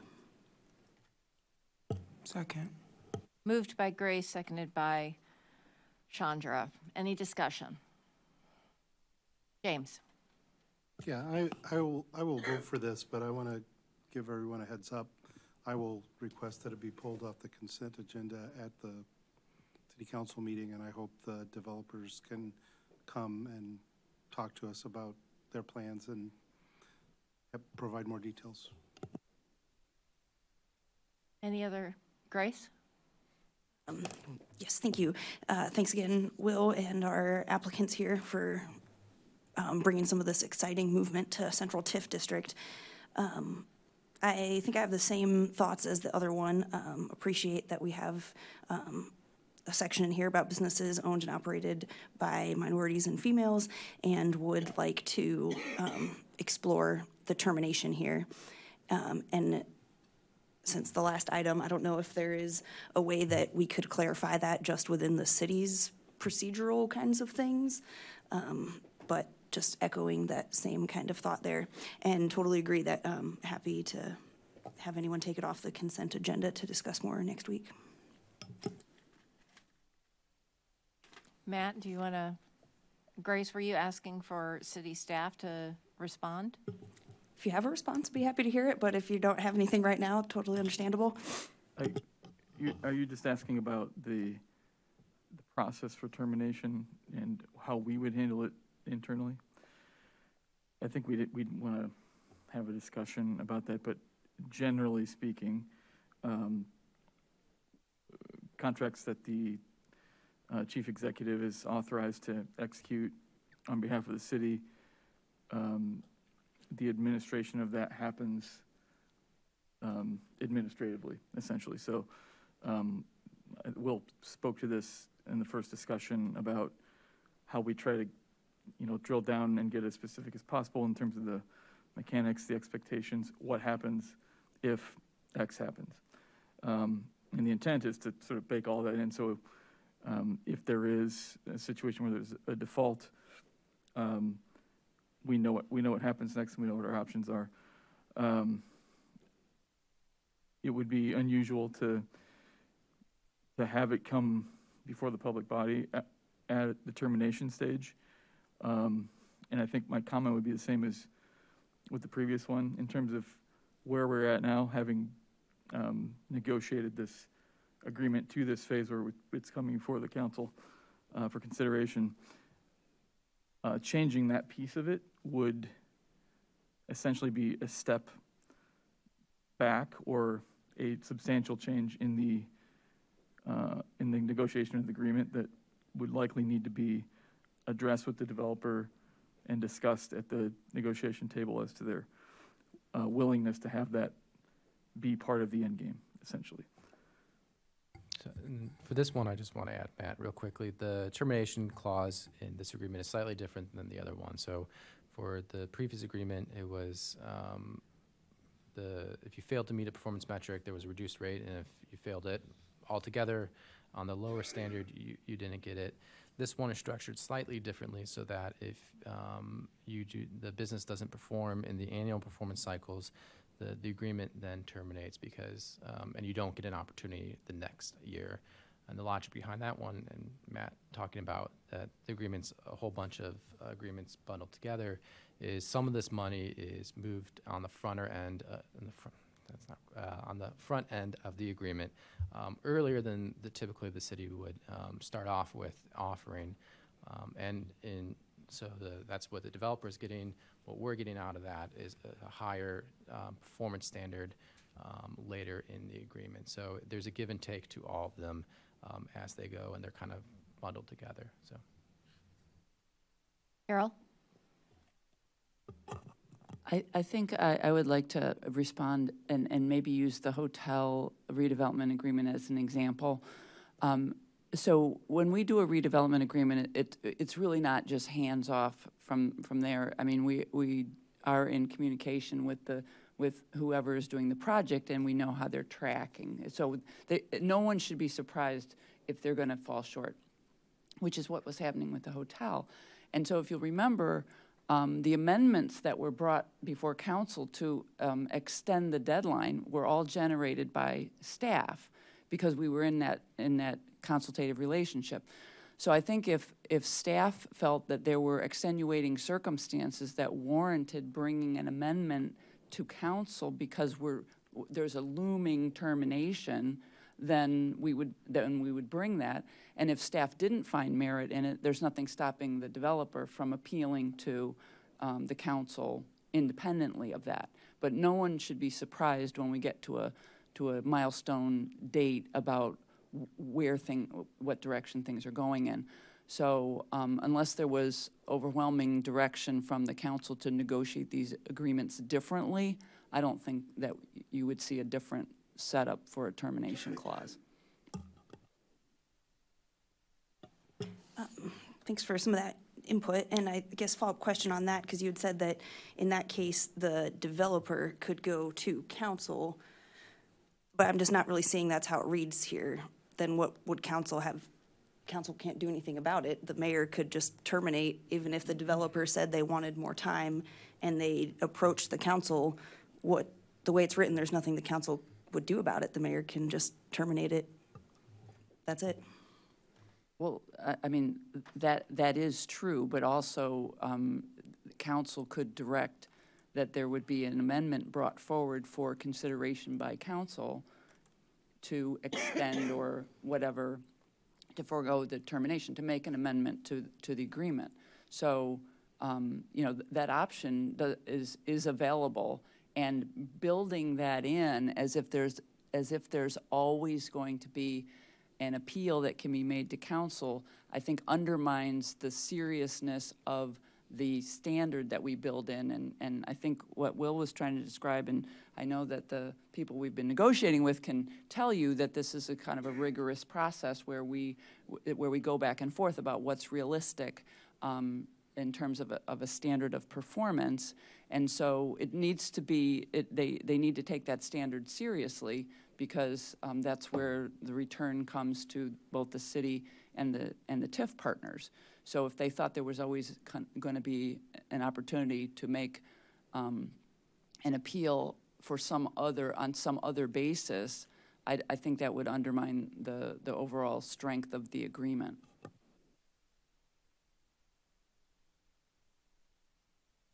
All right.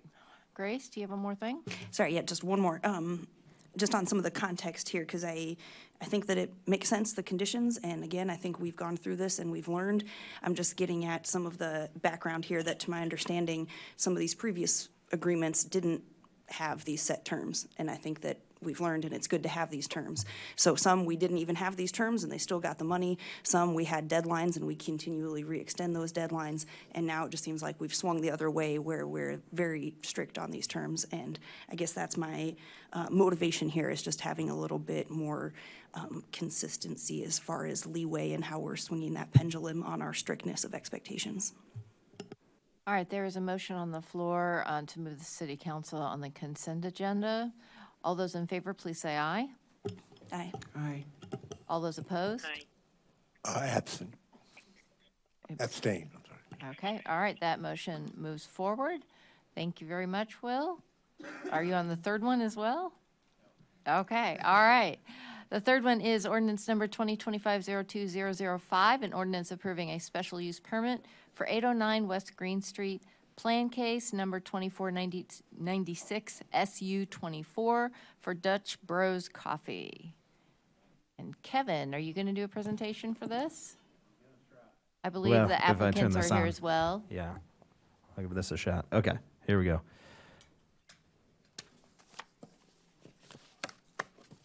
All right. So tonight, City Council is being asked to consider a special use permit for a drive-through as an accessory use to a fast food restaurant for a Dutch Bros Coffee. The Plan Commission reviewed the proposed special use permit on January 16th, and they voted unanimously to recommend denial to City Council. In a related case, the previous night on January 15th, the Zoning Board of Appeals approved unanimously a conditional use permit for the principal use of the site for a fast food restaurant. Get to my other notes here. Okay. All right, so this would be a special use permit to allow a drive-through for a proposed restaurant at 809 West Green Street. The zoning ordinance requires special use permits for any drive-through facility in the B1 neighborhood business zoning district. This site was most recently, for about 30 years, a gas station and convenience store, but that closed in 2021, and the site's been vacant since then. The property is currently owned by Max Convenience Stores, LLC. They also own the other Circle K directly across Green Street from this site to the north. They also own the other Circle Ks in the Champaign-Urbana area. This mic keeps hitting my mask, sorry. Okay, and the applicant plans to purchase the property if their request is approved. So as you can see, the site is located on at the southeast corner of Green Street and Lincoln Avenue. It's directly east of the University of Illinois campus. Sits kitty corner from Hendrick House to the northwest. As I said, for about 30 years, it held a gas station and convenience store, but it's been vacant for about 5 years. So other nearby uses, you've got mostly, University to the west. You've got, as I said, Hendrick House. You've got the Circle K to the north. And then to the east and really the southeast, you've got sort of medium and higher density residential. If you go further east, it gets a little lower density along Green Street. So the proposed, actually, let me go through just real quick. Zoning, so this site and the one across the street is Zone B1 neighborhood business. The surrounding zoning sort of on the east side of Lincoln is all sort of medium or higher density residential. To the west, don't worry about the zoning on the directly west, that's just a holdover. That's all University now, even though it says R5. And then the campus mixed-use district is sort of kitty corner to the northwest as well. The comprehensive plan identifies this site as campus mixed-use in its future land use. And then just to orient folks a bit, here are some photos from the site first, sort of looking at surroundings. So first is looking east down Green Street, and then you're kind of looking northeast and then north at some apartments, and then the Circle K. And then looking northwest, you see Hendrick House there. I wanted to take some photos of the edges of the site because this kind of shows the existing sort of access situation. It's a little hard to see with the snow on the ground here, but essentially the site is two giant driveways along Lincoln Avenue and along Green Street. So this one looking north, that's Lincoln Avenue. Looking south is Lincoln Avenue. The ones looking east and west are along Green Street. Basically everywhere where there's not a utility pole or structure, it's a driveway because it used to be a gas station. Okay, the site itself, this just kind of gives you a little more orientation for that as well. Okay, so the proposed use is, I think I have a more zoomed in picture. Well, we'll keep there for now. So the proposed use is a Dutch Brothers coffee shop that would have sort of a walk-up. Okay, I'm going to zoom in. Okay, so it would have sort of a walk-up area, so there would be a walk-up window right here. This area here is sort of the covering for that walk-up area. And then obviously, it is a drive-through, so you'd have the drive-through. Folks would come in here, come down, and queue in two drive-through lanes, which I'll talk about in a minute. Pick up drinks here, and then exit back out onto Green Street. Typically, Dutch Brothers sites are pretty auto-oriented in their design. The initial site plan that the developer brought to us was similarly auto-oriented in its design, and staff asked them to come up with something that was more sort of pedestrian-oriented, more of an urban design, but still acknowledging that they would have to have a drive-through, and it would be a two-lane drive-through as well. So this site plan is really responsive to that. You see they put the building sort of to the northeast corner of the site. If you're walking to the site, you have direct access to the building as opposed to having to walk across a parking lot or something like that. So you feel like this site plan is really probably the best site plan you could do given what we asked for the developer to put together for the site. Another thing, you've got the parking that's there is along sort of the eastern edge. It's kind of out of the way. It'd be screened. Currently, there's a fence along that eastern side, so it is screened. But yeah, parking is mostly kind of tucked away on the side. There's a couple spaces in the middle as well. Excuse me. Okay.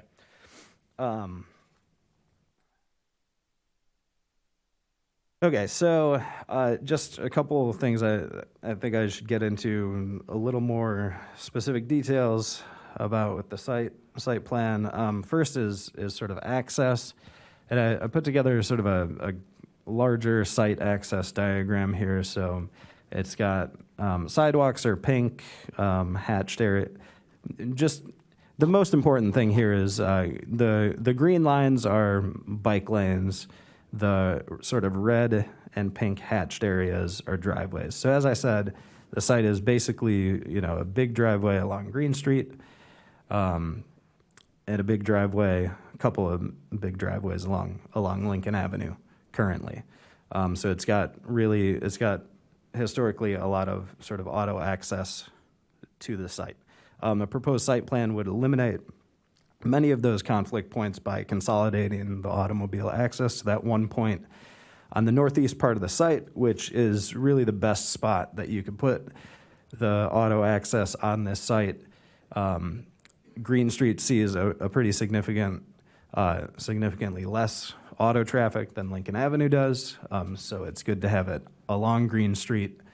And then at the northeast point, you've got it, it's the farthest away you can get from the stoplight, which is also a good point.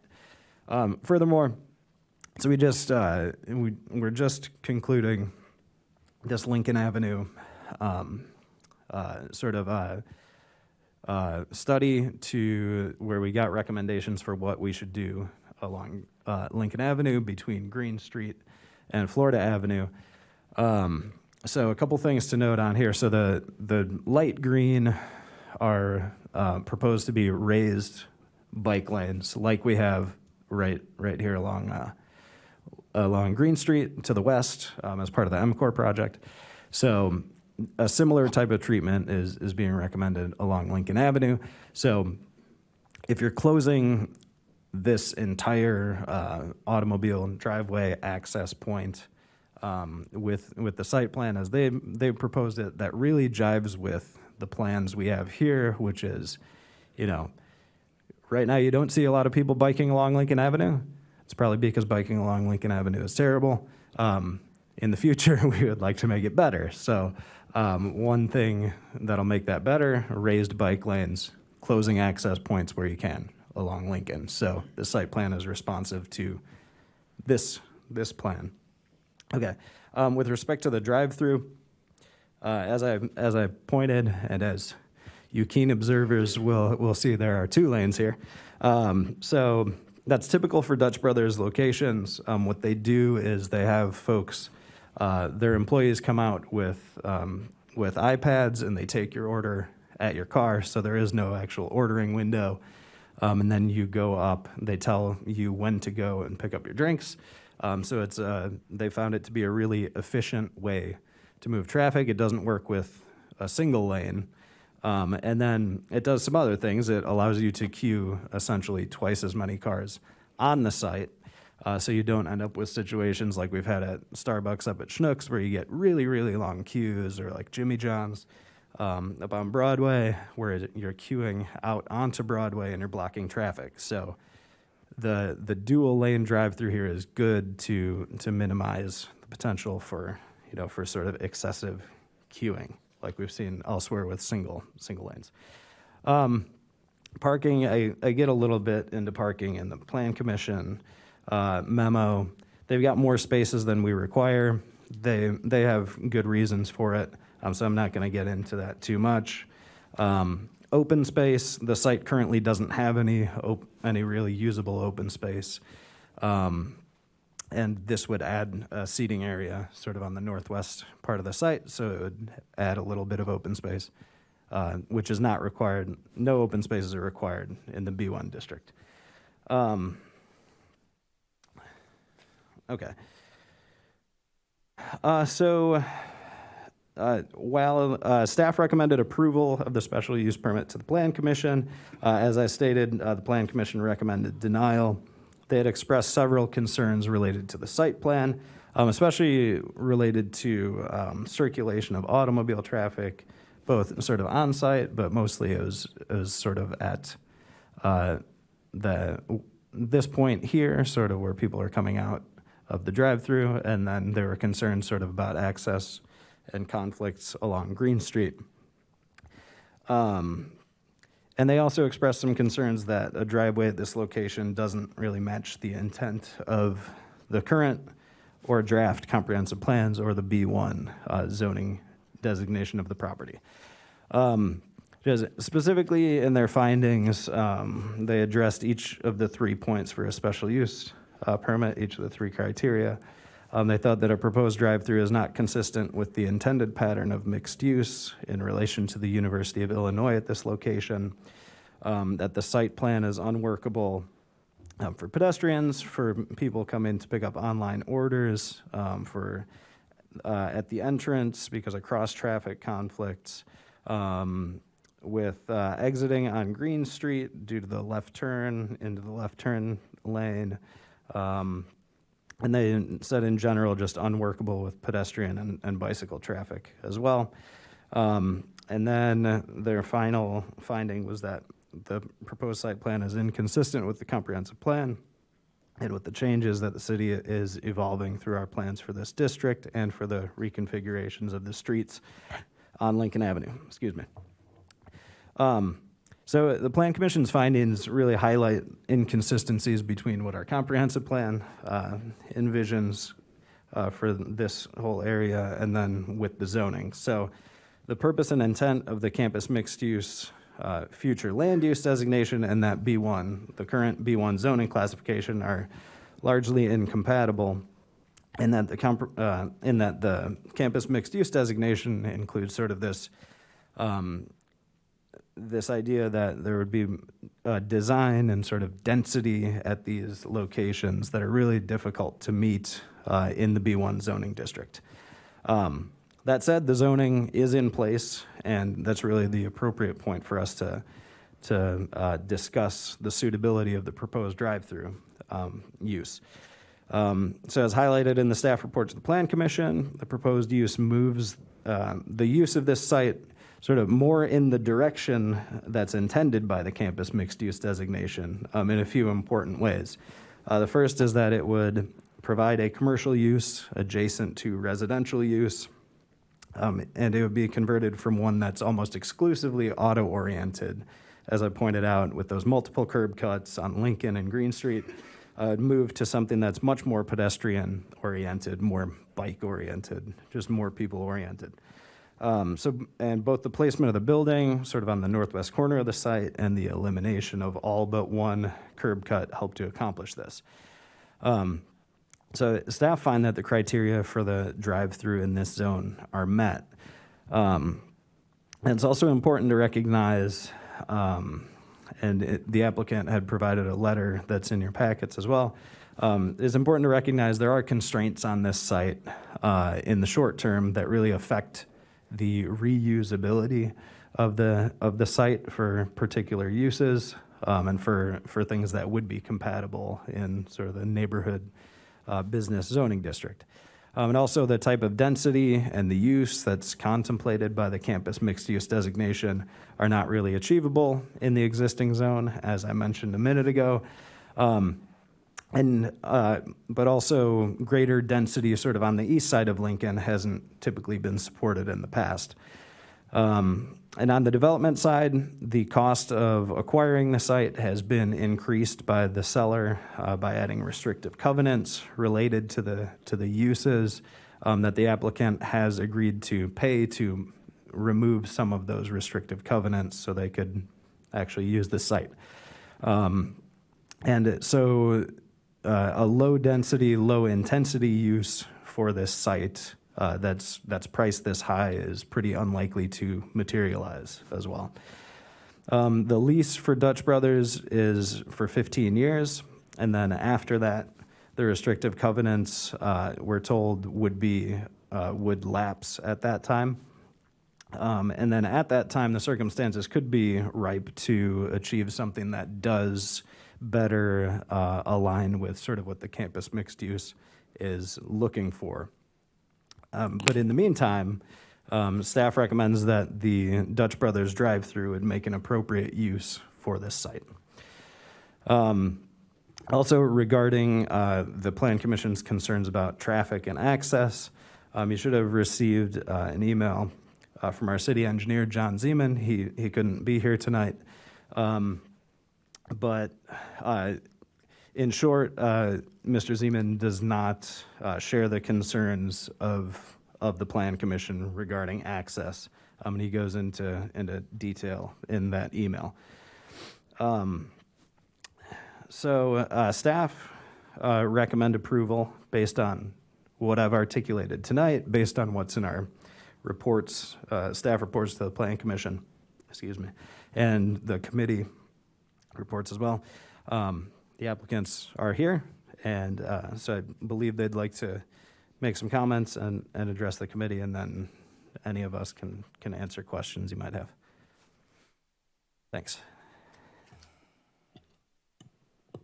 All right, make sure your microphone is green. Yep, I think it's on. All right, excellent. Go for it. Well, thank you, Kevin. I checked off, I think, about everything on my list as you were going through, so I don't want to waste anybody's time, but give you a little idea of who we are and how excited we are to have the opportunity to bring Dutch Bros to this area, to Urbana.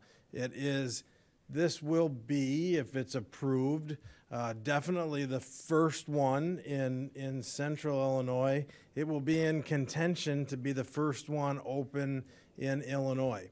And so that is exciting, and I think that speaks to the quality of your community and what you're building here in the community. Dutch Bros is one of the fastest growing coffee chains in the United States, and we're very happy to be part of their growth strategy and their objectives.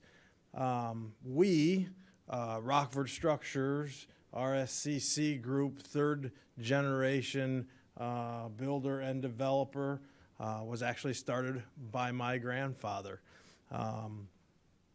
My name is Nathan Heinrich, and one of the things that we believe in is being good stewards of every community that we go into.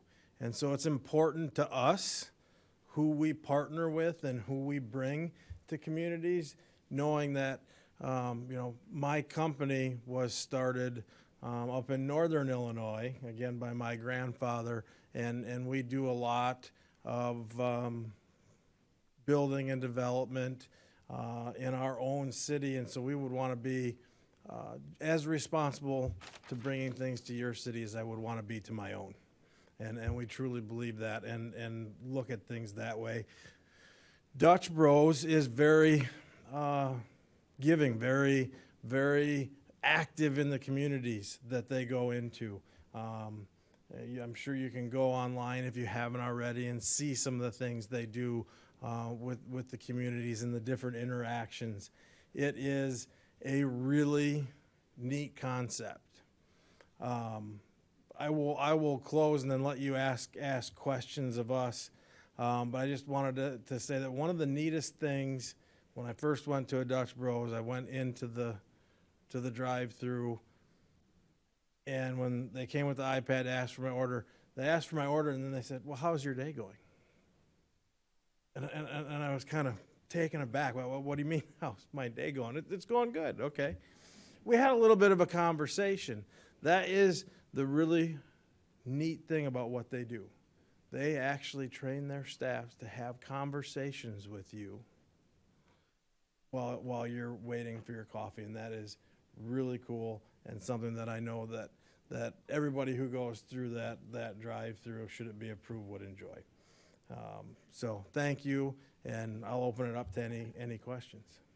All right, any questions for the applicant or for Kevin? James. Thank you, and thank you for considering our community for your business. I think my questions are going to be for Kevin, as he probably suspected. Just confirm for me, when this was a gas station, it had a drive-through car wash, right? It cars did, yeah. came in from the north and went around. Yeah, it was sort of to the west. Yeah, I believe you came. Well, yeah. It was I'm on the pretty sure you picture, came in here, the but you earliest also picture. there was also an exit point up here. It was Yeah. like you come in here and then you would come around. Yeah. So multiple cars were entering and exiting for the pumps and for that circle around behind the back and go through the. Yeah. So this is not completely foreign to how this property was used previously. Can you give me an idea of how the conversation went about The only thing that I have a concern about is the exit onto Green Street and that light, right? So that's where the congestion would be for people trying to depart. How did the conversation go about how that will be managed, you know, with the light right there? Because most people, Yeah. I'm seeing most people that come and do this are gonna come right out and head towards campus. Right. And that's where the traffic flow is, or? Yeah, and that's, I mean, well, first of all, we said, this is the best point for access to be for the site. Because if you're coming to campus, you're coming down Lincoln, you'd take a left turn, so heading east onto Green, and then you just make a right turn into the site. That seems, pretty easy. And we had talked about potentially, you could, and you see this other places, you could limit access to just right in and then right out. But as you said, most people are going to be going to campus, so that wouldn't make any sense, because then you're directing people to either head east on Green Street and pull a U-turn, or head east on Green Street and then drive through the neighborhood, which neither of those seemed like good options. So it's really, if you're going to do something at this site, this is probably the best access point you can have. And if you're going to be a reasonably successful business, there's going to be some traffic there. It's the best point you can have. I think people will learn how to negotiate turns in and out of there. There are stranger in-out access points, throughout town. People negotiate them pretty well, so. Yeah, we live with the situation at Starbucks and next to Schnucks. Yeah. And make that work, even though it's not an ideal configuration. But this seems to be better than that, and I do appreciate that. And so, thank you. Okay, thanks. Chris? Yeah, thank you. This is where I bought my cigarettes for a couple decades, so I'm very familiar with this intersection. And what it used to be when it was 5 gas pumps is you had right, left coming off of Lincoln, right, left coming off of Green, and then going back out right, left, going back on Green and Lincoln. So it was chaos. I asked Kevin to do an accident history. 9 with 1 fatality. Do you remember, Kevin? I don't Over think there- 20 years. Yeah, by the way. I don't know that there was a fatality. I think there were maybe a few. Right. I We- wish, we- sorry, we- I should've and pulled from the those up. data, we couldn't tell why, or we knew what and where, but not why. Yeah, and it seemed like most of those were at sort of were at a point where it was right where the 2 streets cross, so it was probably just out in the intersection itself. And could probably be blamed just traffic volume being the prime reason more than anything. However, this is the best map I've seen, and I do have a question. So cars pulling in to park and cars pulling out from the parking go right into the flow of the drive-through traffic? Is that what I'm seeing? So, cars coming in are coming in here, and then they're parking mostly along this side. So, Correct. Any car, whether you're coming in and you're going to park, or whether you're coming in and you're going to the drive-through, you've got to cross these folks coming out. No, what I'm asking is that when I'm parked in the parking on that far like if you're parked east right, side, if you're parked like right here. When I back out, am I backing out into the traffic flow of the drive-through? Or is there space? Yeah, it's 20. What is it? It's 24 feet wide of an aisle, and that's pretty typical for if. Say this weren't a drive-through on the west side. Say it were just another row of parking. That's pretty typical for a 90-degree in-out, parking configuration. So we see that all over the place. And I believe that John Zeman mentioned that in his email. Yeah, he did, and so did Mr. Hopkins. Yeah. He was very concerned about the parkers exiting into the traffic flow of the drive-through. So I guess I'm just asking, is there a plan or a way to make that safer somehow, or? Well, I mean, I guess the first thing is that an issue? Is 24 feet enough to back out here? If there's a line of cars here, I think so, because we see it elsewhere, right? So I don't think it's an issue. Our city engineer doesn't see it as an issue.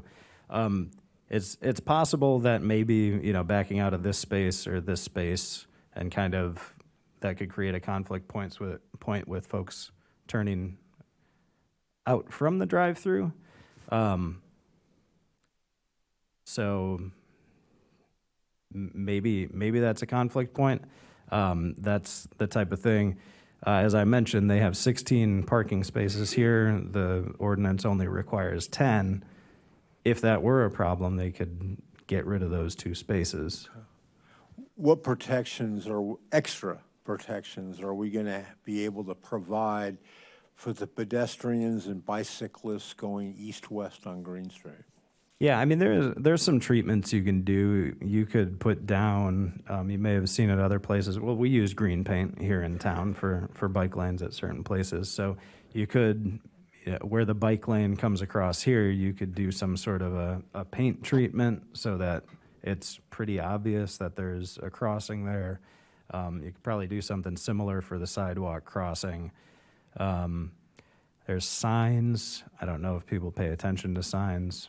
Pedestrians and bicyclists might, some if people we do. aim the signs at them saying caution. Yeah, I mean, I think there's some treatments we could try there that would be pretty low cost and that would do better than nothing, I'm sure. Okay. All right, other questions for the applicant, Grace? Thanks for the presentation, and I watched the Plan Commission meeting, and I have to admit I've been really confused about the site plan, and if we could just clarify here. So up at the top on the north side, that's the patio, and that's going to be the window for a walk-up and the whole drive-through system, and has the kitchen and bathrooms in that building, correct? Yes, so walk-up window, I believe, would be like right here. And then the drive-through window is just adjacent. So you've got, you can serve orders from the central location there. And what's that thing in the middle? That thing in the middle is what I thought was the kitchen and all like that stuff. This? Yeah, what is this that? Stuff, that's just trash. Okay, that's just the trash. Yeah, things. trash enclosure and a way to, walk it out there. Okay, so that's not really a pedestrian access as the plan unless they happen to be walking to your dumpster. Right? Yeah. Yeah. And are those 2 extra parking spots, I guess, just north of the trash area? Yeah, they are. For handicap accessibility, or are they? I'm not sure. Those ones are always a little confusing to me. They could be extraneous. I don't know. It might. I think they were trying to get 16 spaces on site because they had a reason for that number. I know they said they can have as many as 8 employees working at a time. So, if all 8 employees drive there, if we set them at the minimum of 10 required parking spaces, you'd only have 2 spaces for customers. So I can understand why they might want to go above the 10. And then there's some requirements about number of bikes that can be parked there too with a bike rack. Is that also on that north kind of east part of that entrance? Is that a bike parking area? Yeah, so there's no bike parking shown on the plan, but they will, they will put in bike parking that's one of our recommendations, one of our recommended conditions that we're, that they're amenable to. They have no issue with that. Okay. And I also like the idea of signs or paint or some other kind of identifying markers for the sidewalk, bike path, and kind of the in and out. Is that something that would be appropriate as another condition of the special use permit, or is that fall under city infrastructure when we're getting into the actual sidewalks and bike lanes? I mean, for things like a special use permit, you can, you can add reasonable things to that. So, and you can be kind of soft with it. So in the past, we've said things like, the developer will work with the city to come up with some treatments there to, to address potential conflicts with people like biking and walking. So that gives some, it signals what we want to be done. It requires something to be done, but then it leaves it up to, to our professional expertise to, to make something happen. Thank you. But you don't know where the bike parking would be? I do not. I know we do require bike parking to be, close to the entrance to the building, but there's no indoor seating here, so I imagine just probably in proximity to where the windows are, the walk-up window is, and outdoor seating would be. So. Thank you. All right, any other questions? I would entertain a motion. I actually have some questions this Okay, time. go for it, Sharice. I don't have the, I can't, see what you guys are seeing because the UPTV is not working tonight, so I can't look at it on YouTube. I guess when I'm confused, is there only one way in and one way out? Yes. And that's off of Green Street. Correct. Okay. I just want to make sure I'm looking at this correctly. And so the coffee shop itself is like as soon as you come in, that what I don't know what that is. The building as soon as you come in off of the street? Yeah, it's that sort of white rectangular thing with no are you looking at the site plan like in a hard copy or at all? I'm Okay. just looking at what we get on line, our packet. Oh yeah, And yeah. it's, Yeah, so the thing that's sort of like at the top in the center of the site plan that's not got any shading and is just sort of white rectangular is the building. Okay, so when people drive in, they drive all the way to they drive further south, and then they get into the line to pick up their drinks. Yes. And the drive-through is also part of that area that's north, on that northwest corner there. Yeah. Kind of, sort of. Okay. I was just confused because I see those, and because Grace was asking about some other thing, and now I think you said it was dumpsters or where the trash goes.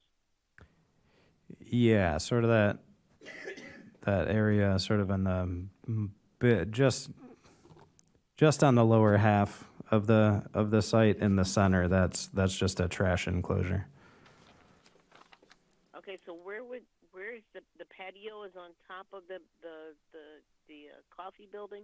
Yeah, it's just sort of the shading of it is just merged with sort of the sidewalk shading, so it's depicted here as just sort of a continuous area that they would have some outdoor seating up in that area too. Okay. All right, I just wanted some clarification as to what I was looking at. I think what does worry me is the fact that there's only one way out and one way in. And I don't know how that would work. I guess people don't want to drive off onto Lincoln. I know that particular corner has a lot of options as far as entrances and exits. So that's why I was wondering why there weren't more ways to exit, I guess. Yeah, I mean, well, we Exit on Lincoln. sorry. Yeah, we asked them. Well, we kind of directed them to come back to us with a different site plan than the one that they had initially proposed to us, which did have access off of Lincoln, but we had, we would like to see no access off of Lincoln because of our future plans for sort of making that more bike and walking friendly.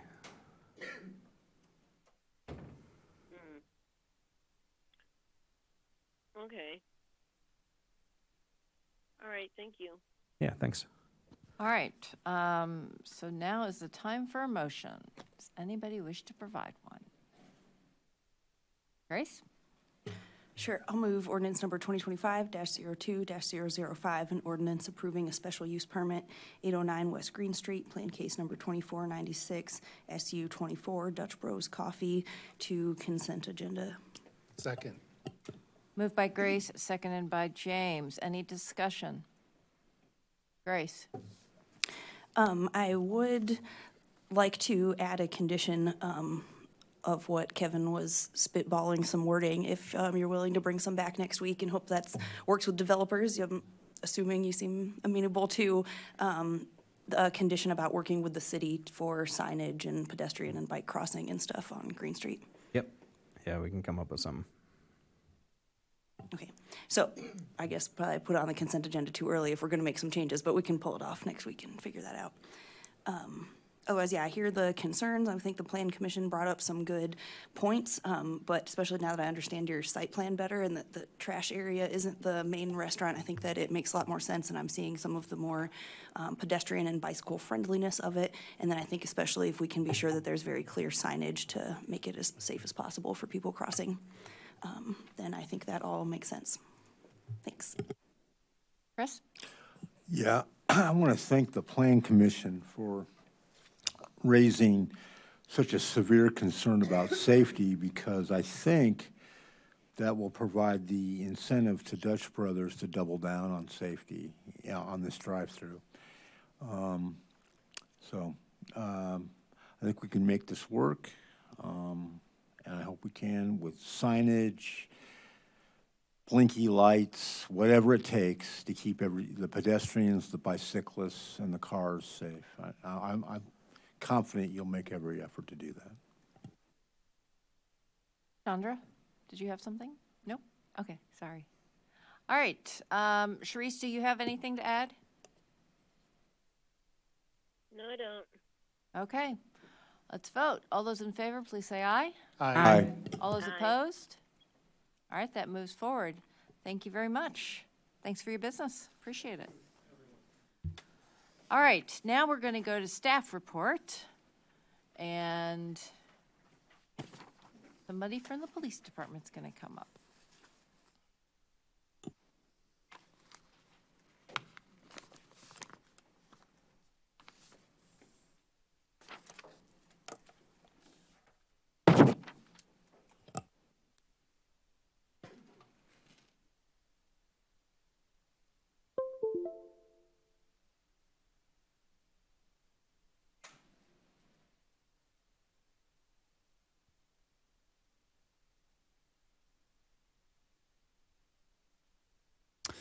All right.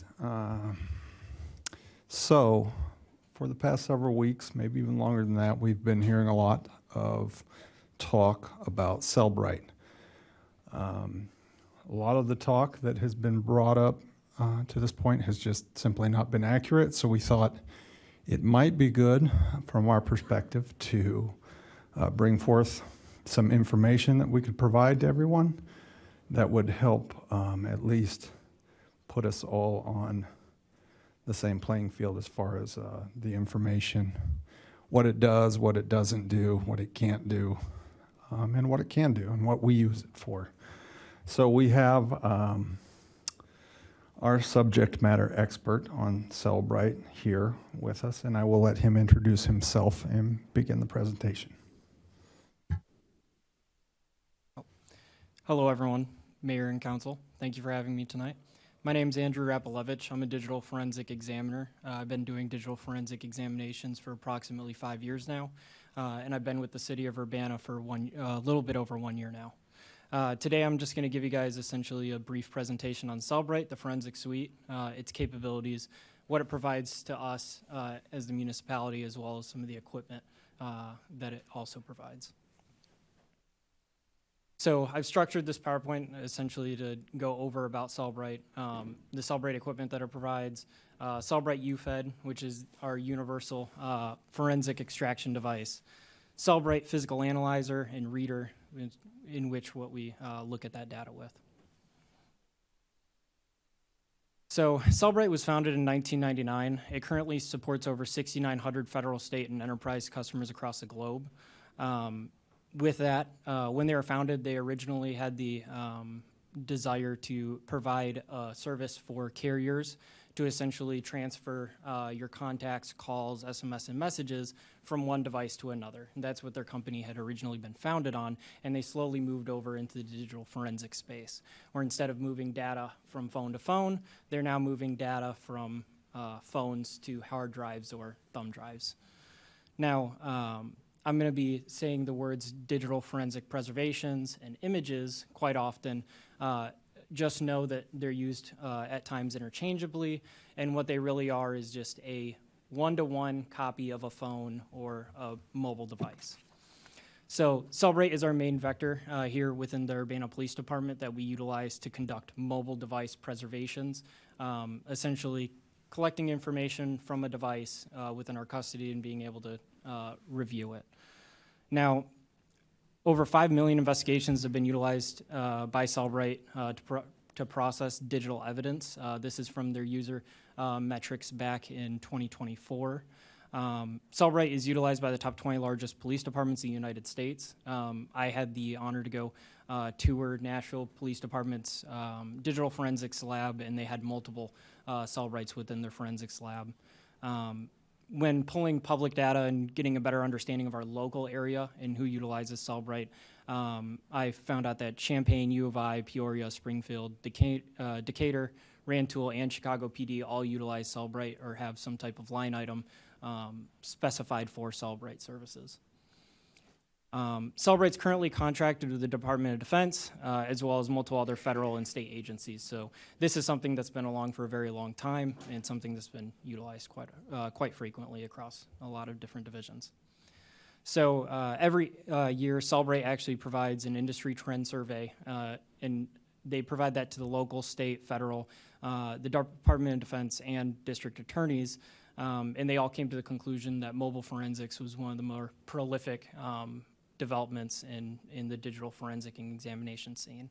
And I can attest to that. What we see here most commonly is mobile devices. So going over Cellbrite's equipment, when we sign up for licensing through Cellbrite and utilize their services, they provide us with a cable bag, which allows us to connect to a wide array of devices, whether it be a very old device or a modern device. They provide us with a Cellbrite Insights TurboLink adapter. Now, this is the middleman essentially between the device and our computer that allows us to communicate and conduct our forensic preservations of devices. In order for that to transpire, I have to actually have physical custody of the device to be able to conduct a digital forensic preservation. Then lastly, we have our Cellbrite Insights license dongle, which provides us the software solution and allows us to utilize the software on that computer.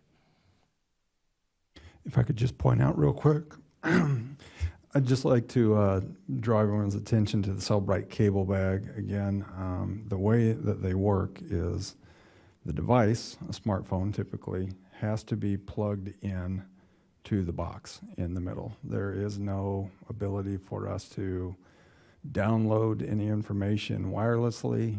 We can't do it from across the room or across the street. We literally have to have physical custody of the device, which is plugged in and then plugged into the adapter. That is correct. And Just for information, when a device is connected to the TurboLink adapter, a digital forensic preservation traditionally is a copy of all that information, a forensic preservation. And that process on a modern device, on the low end of storage sizes, can take approximately 2 hours. So this is a very long process built into the forensic workflow. Now, moving on to the software solution, recall that we did have to have that license to be able to utilize software. So the same way that you're looking at this presentation, this is what we're greeted with whenever we're accessing that computer and we're going through a forensic preservation. So Cellbrite itself will provide us with a screen where we'll be able to choose either an iOS or an Android device. UFED is utilized for much older devices like Blackberries and a wider range of out-of-support devices. So during this workflow, it's very streamlined and it's very simple. We would simply select, I think for this demonstration, an iOS device. And then we would initialize the TurboLink adapter as well as essentially connect that device to the TurboLink adapter. So here you can see with our small diagram, an iOS device linked directly to our TurboLink adapter with a cable directly to the computer. And for us to get to this step, traditionally we need some type of legal process, or we have consent from the user to be able to conduct this digital forensic preservation.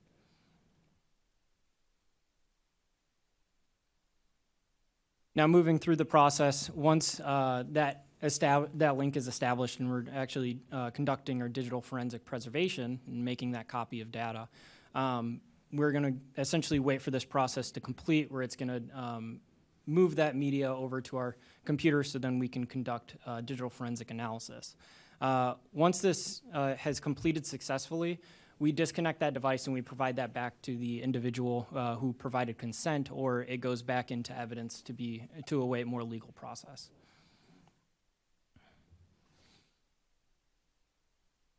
Once the preservation is completed, and now it's on our local system, we can load that into our next software solution, which is Cellbrite Physical Analyzer, where we can actually go and dive into that device and get a little bit more information in relation to the case that we're looking at. Now, for Physical Analyzer, do know that whenever we are disconnecting that device, that is our last footprint and our last essence on that device. We no longer have access to it, and that is, and we don't leave any residual information or data on that device. Now, moving over to Reader. Reader is just like Physical Analyzer, so this is going to be the same kind of interface that you'd see. From me as a digital forensic examiner, I spend majority of my time within this software, essentially identifying key case information and exonerating individuals who are providing their devices as well. Reader is a program that we provide to, say, the state's attorney's office when they have to see the same resources that we have as well. It's just a form of report writing we have. That is essentially all that we have for Cellbrite as a full forensic suite, as well as the processes that we take in order to conduct a digital forensic preservation of a mobile device. Before we move on to questions, so we've done a lot of talking about the Urbana Police Department's capabilities as far as surveillance. I thought it would be useful to actually bring almost all of the surveillance tools that we have accessible to us here at the Urbana Police Department. I have them here in a banker's box. So not counting the body-worn cameras and the cameras that we have in the squad cars, the majority, the overwhelming majority of our physical surveillance devices, I can fit in a cardboard box. I can go through them all if you'd like, but we're already 2.5 hours into this meeting, so if anyone has any questions about them, I'd be more than happy to show you what we have. And explain to you what I haven't brought, and that's a very short list of things I haven't brought. But with that being said, I would expect there would be a number of questions about Cellbrite that we would love to entertain. All right, questions for Cellbrite. Chris. Thanks for the presentation. Dave, when do you use Celebrite? When do you want to access a phone? Great question. Essentially, whenever we believe there's data or evidence on the phone that would help us in the investigation of a crime. This is an investigative tool. It's not a surveillance tool. We use them for a lot of high-level felonies, so crimes that involve shooting, murders. We use that quite a bit for child pornography cases. Any type of crime where we think that there is a nexus to something on that phone, whether it's text messaging, phone, photographs, email, something that we have reason to believe that if we don't have consent to get on the phone, we have probable cause that we can put in front of a judge to get a search warrant signed to therefore get into the phone. Because that was my next question. You are obtaining warrants before you download the data. Is that correct? Most of the time, yes. There are times where we will do it operating under consent. So if the person gives us the consent to get into the phone, yes, we would also do it that way. Are you getting all the data off the phone? Yeah, I mean, since you know. When we conduct a digital forensic preservation, traditionally we want a holistic approach to preservation because what happens when we utilize the software is we're essentially encapsulating all of that data and then validating it. So when we conduct a preservation, we want to not only include information that may be incriminating, say for the case, but we also want exonerating information as well. So by tailoring our forensic preservations and cutting out certain tidbits or information from it, we could be missing key information that might exonerate an individual. So traditionally what our forensic preservations are full file systems of the entire device. Okay, all the information on the phone. Yes. Common complaint is they searched my phone, I got it back, and stuff was erased. You don't do that, right? No, our softwares don't have the capability of doing that. Phones on their own, through retention policies, made purge databases or get rid of things. But our forensic software, us as forensic practitioners, we document everything very vigorously when we're conducting digital forensic examinations to ensure that we're not making modifications or changes to the device that are undocumented. What about the privacy and of the various individuals that are found on the phone that are incidental to the investigation? You're getting all the data. That means they talk to their wife, they talk to their kids, they talk to their friends. They have nothing to do with the situation. How are they protected in this process? Or traditionally, as a digital forensic examiner, I tailor my investigations to accommodate whatever the examination is for. There's a lot of data within these devices. Some devices as small as 64 gigabytes, which is minuscule in modern day devices, can hold millions, if not hundreds of thousands of photos, images, text message threads, chats, and it would behoove every investigator out there not to go outside the constraints of an investigation because it frankly just eats a lot of time. right, so when you get all the data, you're only saving that which you want to present to the state's attorney's office or what helps you in an investigation, and then you're, what, just getting rid of the extra stuff? No, I think it's actually the opposite. So everything is kept. It's all holistic because we don't want to be looked at as though we are excluding anything. So anything that would be turned over, that would all be evidence, just like any other type of evidence that is recovered where the defense attorney and the state's attorney get access to all of it. They get to decide what is incriminating, what's exonerating. They get to look through the work that we've done and basically double check it. Okay, thank you. Grace? Thank you. Thanks for the presentation. I had two questions. One, I think just technical from looking at the screen here. It looks like on the bottom right that this also shows the cell phone's previous locations and cell phone towers and things. So it's also some GPS kind of data on this? Okay. And then other question was, We're not shaking our heads yes. For the record, that is correct. We can get some data off of that. thank you. And my other question was, why wasn't this software included in relevance to the ordinance on surveillance technology? Well, I think the decision was made because, like I said, it's not surveillance, it's investigation. It's an investigative tool. This isn't something that we use to surveil people. It's something we use to investigate cases, similar to DNA evidence, for example. If DNA evidence was necessary for the case, whatever it might be, some people might try to look at that as being some type of surveillance because there'd be databases in use, but I think most people would look at it and go, it's actually an investigative tool, not a surveillance tool. It's very, when we hook up a phone to the Cellbrite and dump it, we are looking for the contents of that phone. It is not a gateway that anyone who walks through a certain doorway, everybody's phone gets dumped or anything like that. So I think the answer would be that it's an investigative tool. Okay, so you didn't think you thought it didn't apply to the surveillance technology? Okay.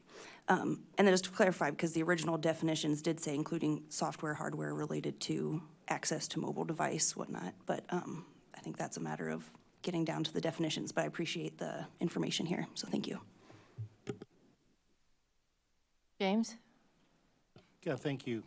Very informative presentation. I just want to make this completely clear. The only circumstance where you would use this tool when the owner of the device hasn't consented is when there is a warrant issued by a judge. Yes. And so the circumstance where a individual has consented would be similar to if we were investigating something at a property and we ask the owner of the property, can we go in and look around? That's the same kind of consent as you can download the data off my phone. Yeah, that's a similar way of thinking about it. It's a Fourth Amendment issue, so search and seizure. If we did this in any other way, it would be considered an unreasonable search and seizure and a violation of the individual's privacy. That would be up for a judge to decide, but yes, and if we were to download a phone without the proper consent or warrant, then we would lose all the evidence of that. And so, I mean, the matter here with this tool is its use can only be authorized by a court order or the person who owns the phone. And it is only used in the investigation of a specific crime that phone has data related to it. Yes, so if we're going for a search warrant for that phone, we would have to prove to a judge that we believe that evidence of the crime can be located on that digital device. Okay, so so from a standpoint of investigation, it's a targeted tool. It is specifically, this crime was committed, this phone may have evidence associated with it. We want to pursue that evidence, and we have to get permission to go forward. Yes. And so the other aspect of this, and I'm not saying we have bad actors, I'm sure you do your job diligently and with respect to the responsibility that it carries. What is our protection, or what are our checks and balances that would prevent someone from using that tool in a way inconsistent with the permission model that we just described? So in order to prevent misuse, the password, we keep a password protected workstation that has the software on it, as well as that licensing has to be licensed to that workstation. So somebody would have to bypass the passcode on the computer itself and then be able to navigate through the software, utilize it, as well as have access to that licensing too. Give me an idea of how many people could do that. I believe it would only consist of the investigations department currently. And that's how many staff? Oh, even within CID, I don't know that you all have access to it. I think there's 2 or 3 detectives, and you would be. Yes, more reasonably, yes, because a lot of the detectives don't know the passcode to that workstation. Okay. And those few 2 or 3 individuals that have that capability, you guys have a practice of whenever you're using it, do you have a logging methodology of when you used it and why? So the software solution has a built-in logging that it will track every single device connected to it. So effectively, we could audit that log.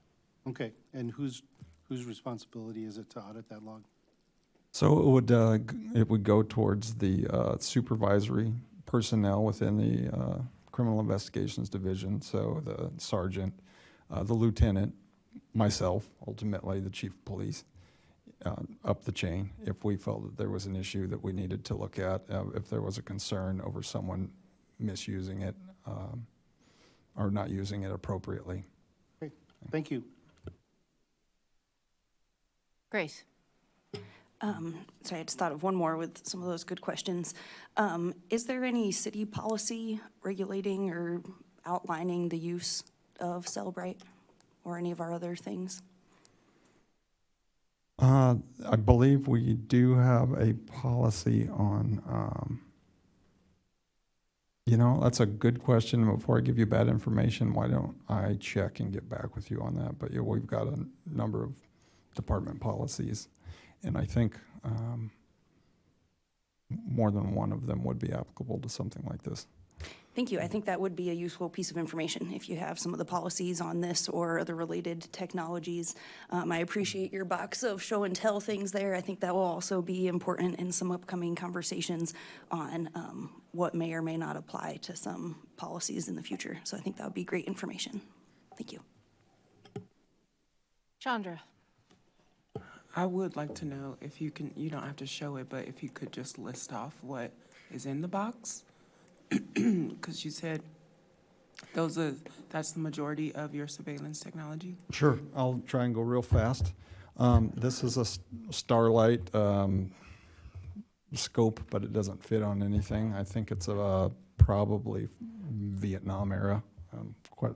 Not quite sure if it even works anymore. Set of binoculars. This is a wireless driveway alert system, so it's got a wireless thing that you can put on. Apparently, if something crosses the beam, it'll make an alert, a sound you could put in your living room.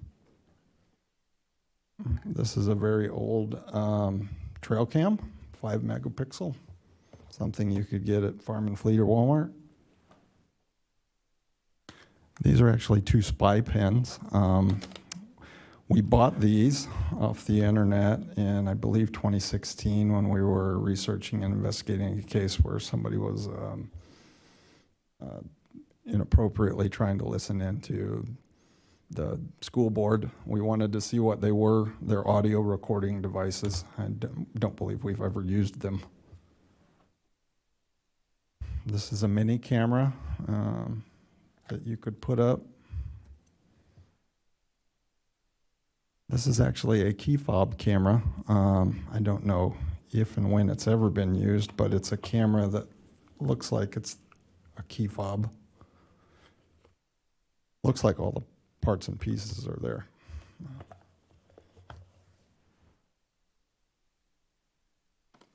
And this is what's called a Varda radio alarm. Actually, I don't believe Varda is even in business anymore. I think it's Sentinel now, a Sentinel radio alarm. It's basically, if you were to open it up, it looked like a 1960s box with a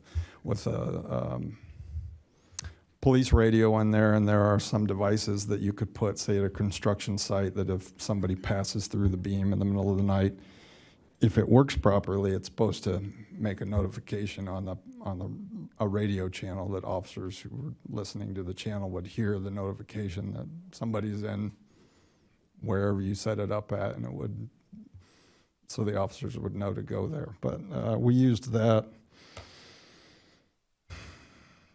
I bet the last time we've got that out has been over 10 years. So that's the extent, other than that we do have one handheld monocle device. It's downstairs in the sergeant's office. It's not infrared. It's the word I'm looking for is heat. It's heat, so at night it can see heat if you're looking through it, and if you were trying to find somebody in the dark. I didn't want to bring that up because they do actually, that's the one thing that if they need at night, I want them to be able to have it right now. So all of this stuff isn't in use or regular rotation currently?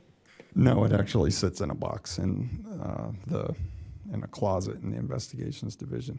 So the surveillance technology that is in use right now, you said body cams, the cams in the cars, and this monocle, heat-seeking device. We have a couple of surveillance cameras at an off-site storage facility, just because we've had break-ins there before.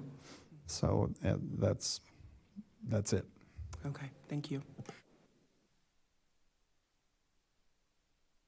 All right, James. Sorry, I have to ask one more question. So many years ago, I worked for a company that had an issue, this was Champaign, that had an issue with theft of packages, and the Champaign police worked with that company because it was happening repeatedly, and they set up a disguised camera in the place where the packages were disappearing. Do we have any kind of capability like that, or do we do anything like that when there's a known repeated crime in a specific spot that you're trying to identify who's responsible for it? We did at one time. In fact, I was looking for it. It was a digital camera. I think we bought it off Amazon or something, and it was disguised. And I had actually used it when I was a detective for the similar type of thing. We're having money that was coming up missing at assisted living homes, and they suspected it was, staff maybe. And so it was kind of similar to that digital clock right there, and it had a small camera built into it. Nobody can find it. It probably got left somewhere when it was being used years and years ago and never got recovered, would be my best guess. But that would have been a $20, $30 camera that we would have bought off Amazon to use. Thank you. Sharice, do you have any questions?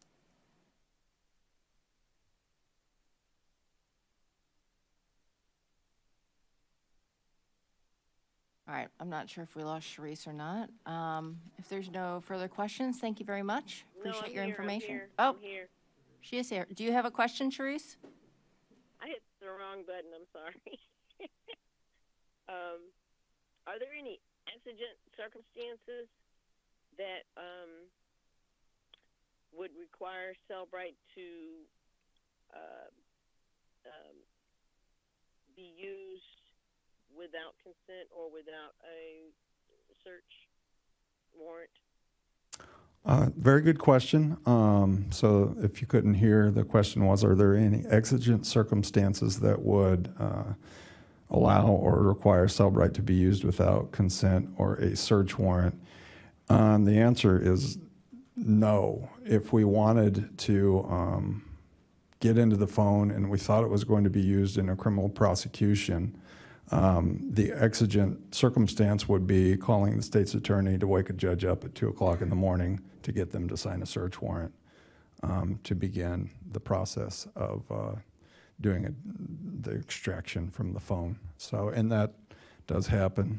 Judges are no different than state's attorneys and detectives who they have an on-call phone, and whose turn is it to pick it up on what day of the week. And so, yes, we have availability to them around the clock if we need it.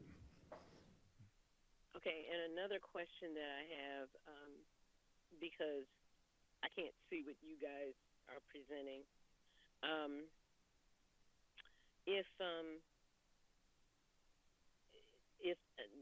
all the evidence that you gather, does that just go to the state's attorney, and then the state's attorney decides what the defense will have access to, or is that, do you just data dump while you're doing that? Do you all make determinations as to whether or not what information is relevant, what's irrelevant, what would be helpful for the state's attorney or the defense as you go, or is that just something you just data dump and you let the system itself determine? You know, when I say the system, what I mean is the state's attorney, defense attorneys, trial judges, and so on and so forth. They make those determinations? I believe your question was about what do we do with the evidence? Does all the evidence go? We are required to turn everything over to the state's attorney's office, and that's not just digital evidence. That's all evidence in every case. And the state's attorney has very specific rules and procedures on what they have to turn over. And I've never been a state's attorney or a prosecutor. I didn't go to law school, but it is my belief, based upon my career, that yes, they have to turn everything over to the defense attorney. They have to proffer all of the evidence to the defense so they can look through any and everything that they choose to look through, and that would include all of the digital evidence that we recovered as well. So they make the determination as to what's relevant during an investigation or during a case that's being made one way or the other, and they also determine what is not relevant and what may actually exonerate a person. The state's attorney does get to make the determination on how they want to proceed with the case. They don't have to use all the evidence that we collect, so it's up to them. They are required to turn everything over to the defense attorney, and if the defense chooses to maybe bring up something that state's attorney didn't want to bring up, it's getting into some. I'll stop myself from, again, I didn't go to law school, so I don't want to get into it too far. But generally speaking, everything that we uncover goes to them, and it is all shared. Okay, thank you. All right, thank you very much. Appreciate it. I think you've answered everybody's questions for tonight. Okay, thank you. Thank you. Thanks for bringing the show and tell. All right, the final order of business is old business. Ordinance number 2024-12042, an ordinance establishing approval, policy, and reporting requirements for policing, surveillance, technology, and databases. Grace. Yeah, I'd be happy to give an update from Last Cow, and feel free if there's anyone else from the city side that wanted to weigh in. I had a nice conversation and some collaboration with our city attorney, Matt, so thank you for that. And he's been in on the review of this latest version. You have a markup and a clean version of the ordinance in the packet. Some of the highlights, the main highlights since Last Cow meeting, some of it's just basic word change. We're changing from policing technology to surveillance technology and databases. And then you can see in the markup version in red, there's a few other kinds of word changes and some recommendations of more lawyery language from Matt, but I think nothing that really substantially changes the meaning of anything here. There is a section 6 added for exigent circumstances that has been suggested and brought up in our previous discussions. This is pretty closely copied from the Boston ordinance. There are a few changes here, and then had some review from Matt on this as well. And then section 7 and the last part of section 6 are in purple on the markup version. And I did that just to highlight that these were things that we hadn't discussed as a whole, but they came up in other recommendations from other example ordinances or other input that's been given here. So section 6, now C, in purple on your markup, is just saying that if there were technology that needed an upgrade that we either already used, or there was something like, Matt and I had a lot of fun thinking of weird, extreme worst-case scenarios or just weird situations that might apply if, say, we had a traffic camera on a pole and then there was an upgrade that now it becomes more of a surveillance-type equipment when it wasn't previously used or intended or capable of doing that, that this would give kind of a temporary allowance to do the software upgrade if it is determined that it's unavoidable for security or whatever reasons, but that new or enhanced surveillance capability wouldn't be used until approval. And then section 7 is an exclusionary deletion destruction requirement that pretty much just says if there is any information that's collected in a way that's not in compliance with this ordinance, that it will not be used voluntarily in a court proceeding. It would only be made available for evidence as violation of the ordinance itself, or if there were a court order of it being of material evidence to a case. Those are some of the main highlights. The definitions have updated a few iterations ago, and I think this is a really important piece for us to be on the same page about what the definitions encompass here. I think we probably need to figure out things like Celebrite. Number 12 of the examples says tools, including software and hardware used to gain unauthorized access to mobile devices, was added, computers, computer software, computer networks. So I think that unauthorized word makes it a little gray area. The original definitions didn't have unauthorized. They just said any software accessing these digital devices. Also on the list of city technologies, again, I think we really need to be on the same page about what applies here. I agree that there's only maybe a handful of technologies that apply, but I think some of these databases also apply.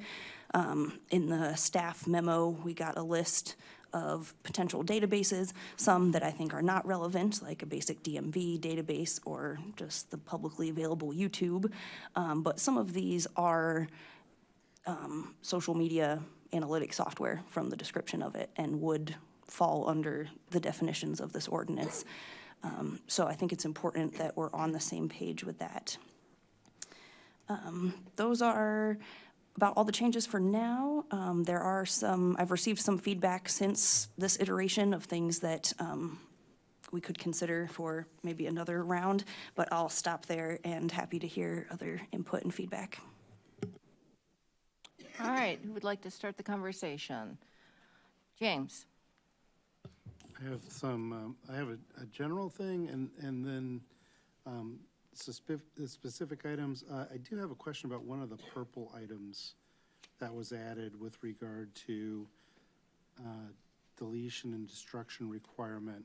One thing I want to make sure I understand the intent of what Section 7 was about, but my understanding is over the last several years there have been some state law changes that actually restrict what communities can destroy with regard to data. So I would want to make sure that that does not cross the line. And ironically, that those restrictions of deleting data has to do with police data that was destroyed about like officer misconduct, things like that. Is that a fair thing we need to look at? Yeah, and in fact, Grace and I discussed this section in particular, that it's going to require some additional follow-up from legal concerning local record-keeping obligations and to the extent that any information that might be collected inadvertently or in a fashion that's not expressly approved, that may still constitute a record that the city has some requirement to maintain for a period of time, and to sort of drill down on that question and how it interplays with this language.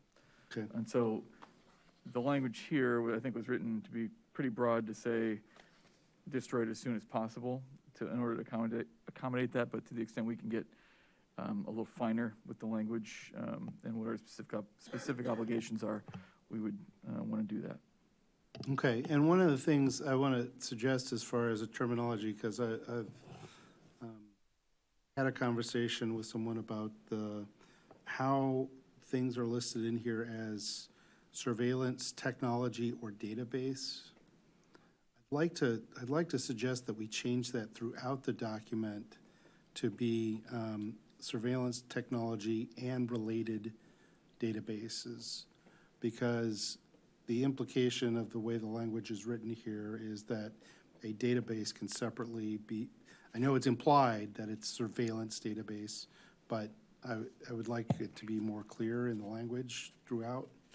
And then more specifically, we had a conversation about how police body cameras are taken care of in here, and it was one of the exclusionary things, the section B list, where we talked about how one of these things kind of implies that, but it doesn't really. So that still needs to be updated, that police body cameras that are required by state law have to be excluded. There's this section, item number 5, that says cameras installed pursuant to state law authorization in or on any vehicle. I don't think that's explicit enough to address the body camera component. And then when looking at the examples of surveillance technology include but are not limited to, there are a couple on here that I don't think meet the definition. So let's look at number 7, which is gunshot detection and location hardware and services. That is specifically to identify a gunshot in a potential location. That does not identify a particular person, and our surveillance definition involves tying that kind of monitoring to an individual or an identified individual. So that one does not fit the definition that we already have. Item number 15 on the list, passive scanners of radio networks. I'm not sure how that fits into the definition that we have, because I don't know that, I probably just don't understand what's being referred to here, because I don't know how that, how radio traffic actually identifies an individual. Might talk about things that might be identifying, but you can't, that doesn't provide proof that it's that person saying things or what have you. And then finally, we've got 2 number 19s down here, but the second 19 that I have a question about is this this final phrase that says predictive policing software. And again, I think this is tied into the including surveillance, target tracking, and predictive policing software, but it could be interpreted as being a separate predictive policing software. And I would say that there are predictive tools that we would like to use that are not necessarily about identifying individuals, but identifying areas of concern or repeated calls for service that would not be surveillance of an individual, but would be a tool to figure out where we need resources for ongoing issues. So I'm not sure that one needs to be struck, but I want to understand that a little bit better. And then number 17 talks about thermal imaging or forward-looking infrared devices or cameras.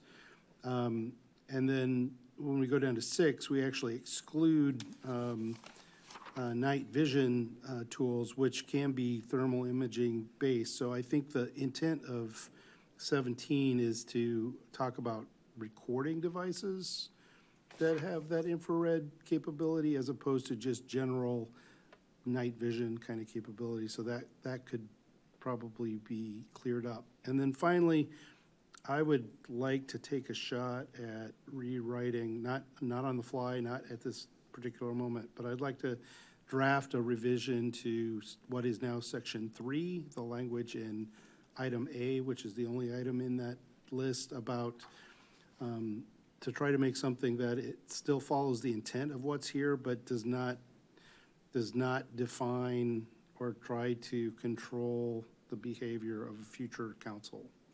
I think there is something useful in this section, but I think it needs to be worded in such a way that it is providing guidance as opposed to trying to tell a future council how they have to do this, because they can thumb their noses at us because we can't constrain a future council. They can change their mind. So I'd like to make this so I think it survives that kind of change. So those are the things that are on my mind looking at it at this point. Other thoughts, comments? Therese? Nothing that comes to mind right now. Chris, will you take the chair for me? I take the chair and recognize Mary Alice. Thank you. So my first thing that as I look through this, and we had talked about this last time, where there was this interchange between police, surveillance, and technology, and so I had said, okay, we need to make it consistent. So one of the things that I noticed, and it's been updated throughout, is police has actually been kicked out of it now, and now it's just all surveillance technology for all departments in the city of Urbana. And that wasn't my understanding of where the direction that we were going in. Please correct me if I'm wrong. But my intent was to specify that we were not talking about all police technology, we were talking about police surveillance technology. That was my point at that time. But based on some other things that have been added, now we're talking about fire, we're talking about community development, and we're talking about not the planning commission, sorry, the public works. Thank you. I mean, that there's a lot of stuff there. And I can see that exploding in terms of what we're doing, because a lot of stuff is geolocated. So for example, we have a database that collects nuisance tickets to properties and the owners, and that's something that is kept to track through whether or not those people are complying. That's just one example of something that community development uses. So I think that really, really opens up a lot if our intent is that this is for any surveillance data that the city has, and maybe that is, but I just wanted to draw people's attention to that. And then my second thought was, and this speaks a little bit to what you guys were talking about with records retention and so forth. I think maybe one of the things that should be added is that nothing in this ordinance shall contradict state law. And that way, when the state decides to change something, so I'll give you an example. They had a law in 2016 where they decided that we had to collect information about pedestrian stops, right? And we had to mark what the race of the person was, where it was, yada, yada, yada. That's data that we were required to collect on behalf of the state and then give to the state. So I think if we add something like that, that'll handle some of the records retention rules, but also hopefully future-proof anything that the state might do later on. So those were two of my big thoughts on that. And I will take the chair back. I relinquish the chair back to Mary Alice. Thank you. Grace. Thanks. Sounded like there were some implied questions, I think information and some questions in there. I think that's, we've heard a lot of good recommendations. I think adding something about not conflicting with state law makes sense. Matt and I did discuss that we still need to do a little more work on some of the exceptions like body cameras and stuff. Still flesh that out a bit more. about this being all surveillance technology in all departments. I think that is how Matt and I had talked through changing it. Obviously, it's open for discussion and changing. I think the thought process behind that was that while likely most of these would fall with the police department, that it's not inherently that way. Like I said, I can think of a lot of weird worst-case scenarios, especially with things like emergency disasters. If there's floods, fires, tornado, maybe we want to GPS track people's phones to look for survivors in an emergency kind of situation. So I think that the police department would be involved with those things, but I think that also maybe a fire department, weird things, maybe with Public Works, maybe someone's going around and interrupting our gas lines and setting them on fire, and Public Works wants to have cameras there to see what's going on and who's doing it.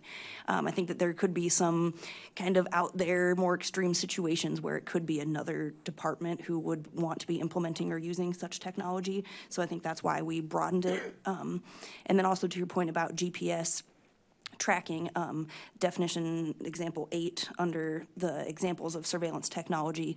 I don't know if I think maybe it just said GPS tracking systems, and that was, not very specific. So it now is GPS tracking systems that monitor an individual's location without authorization.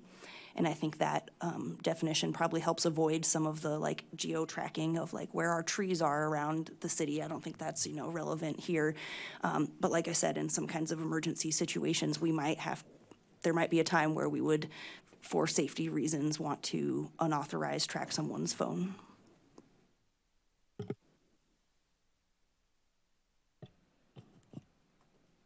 Diane? I have a question, and it stems from this new language that was added to expand this to apparently apply to all departments. We do so much here based on GIS, mapping, many, many different layers, every department, planning, zoning, engineering, public works.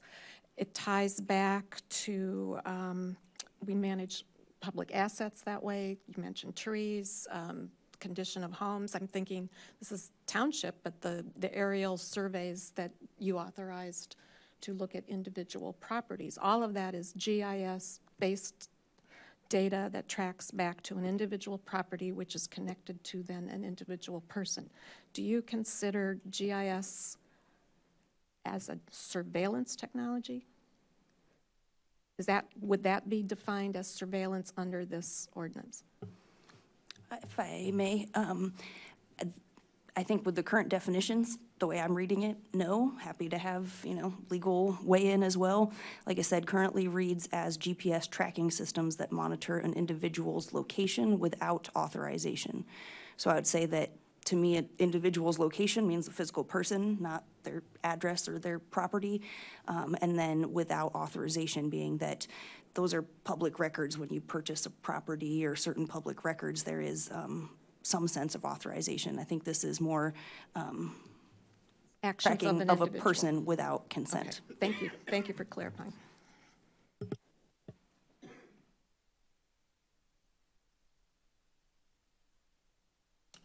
All right, Charisse, do you have anything you want to add? I guess what I need to understand is without authorization. Authorized by whom or what? Or I want to understand what that means. If you could clarify that for me. I think the question is, what does unauthorized mean? I don't know if, Matt, do you have a good legal definition? What does it mean to have unauthorized? Because my understanding from what I've just heard is that even, with collecting data for a case that's being investigated, in order to, if you don't have the consent of the person, then they have to get a search warrant of sorts.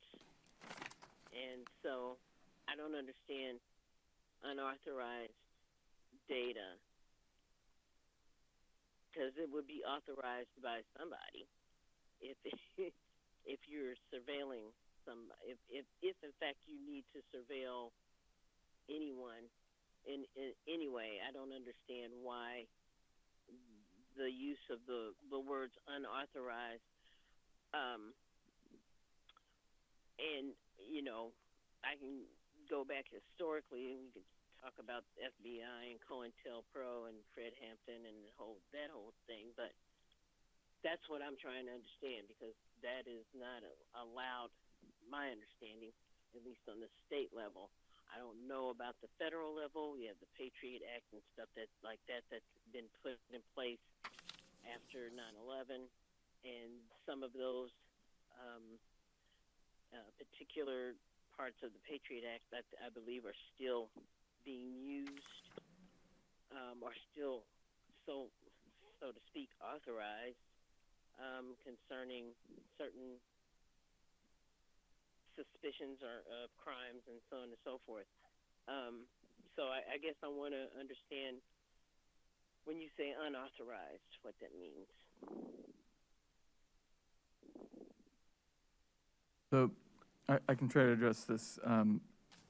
If we're speaking about what would be item number 12 under the examples of surveillance technology, so the tools including software and hardware used to gain unauthorized access to a mobile device, computer service, or computer network.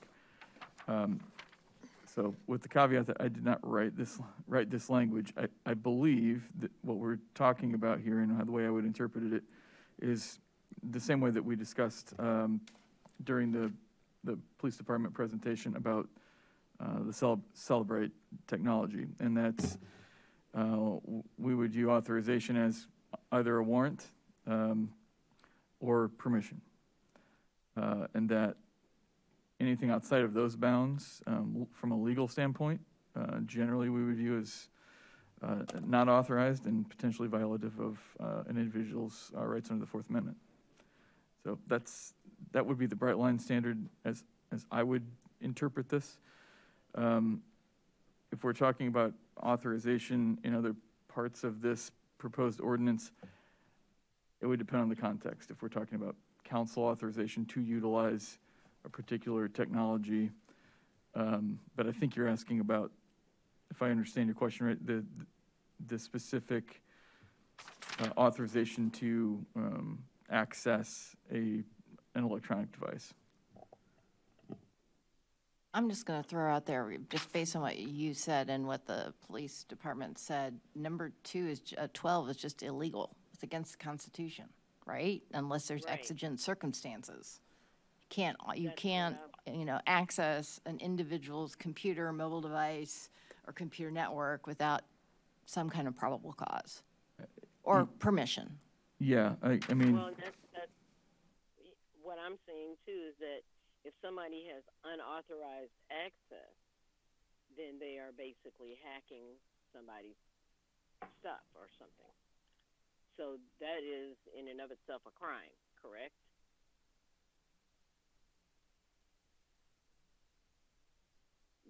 Okay. That's why I needed to understand what unauthorized use meant.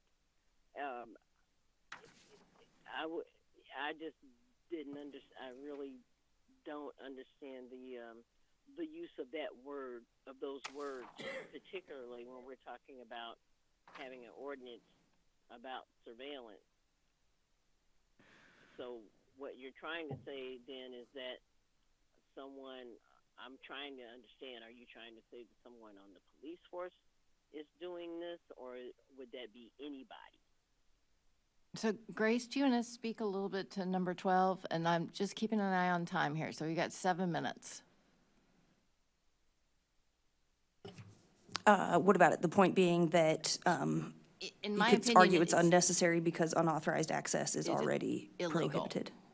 It's illegal for unauthorized, right? So makes sense. Right. So I think options would be, we could keep it as an unnecessary thing. We could remove it entirely. We could also just remove unauthorized if we did want even authorized access to be included in a policy approval and an annual report.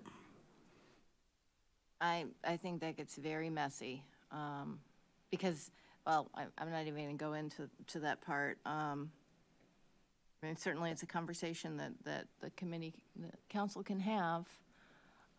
Given the time, it's 10:24 right now.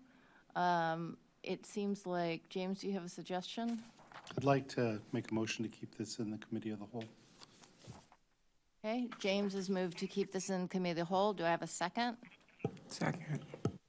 All right, moved by James, seconded by Chandra. Discussion. Grace. I appreciate the discussion. I've got some notes here. I'd be willing to make some other revisions based on these notes. Maybe Matt's willing to help with that again as another round. And then just sneak peek, I was also got some feedback and been thinking about a little more tweaking on obviously the definitions, the exigent circumstances, and maybe some other oversight, like including some of our boards and commissions in some of the annual report writing. Diane. Just to add to that, staff has not yet gone through this line by line either. We were waiting till this next version came out. So that's one thing that'll have to happen too, is UPD and city staff. And now it's all departments. I think everybody needs some eyes on this. So that's going to have to take place as well.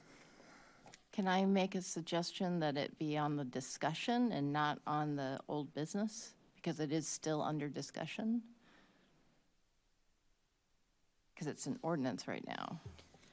Right now, the item you have is actionable. Discussion items are not actionable, which is why when we had this discussion at the last COW, we elected to keep it as an item of old business because it can be perpetually kept in COW.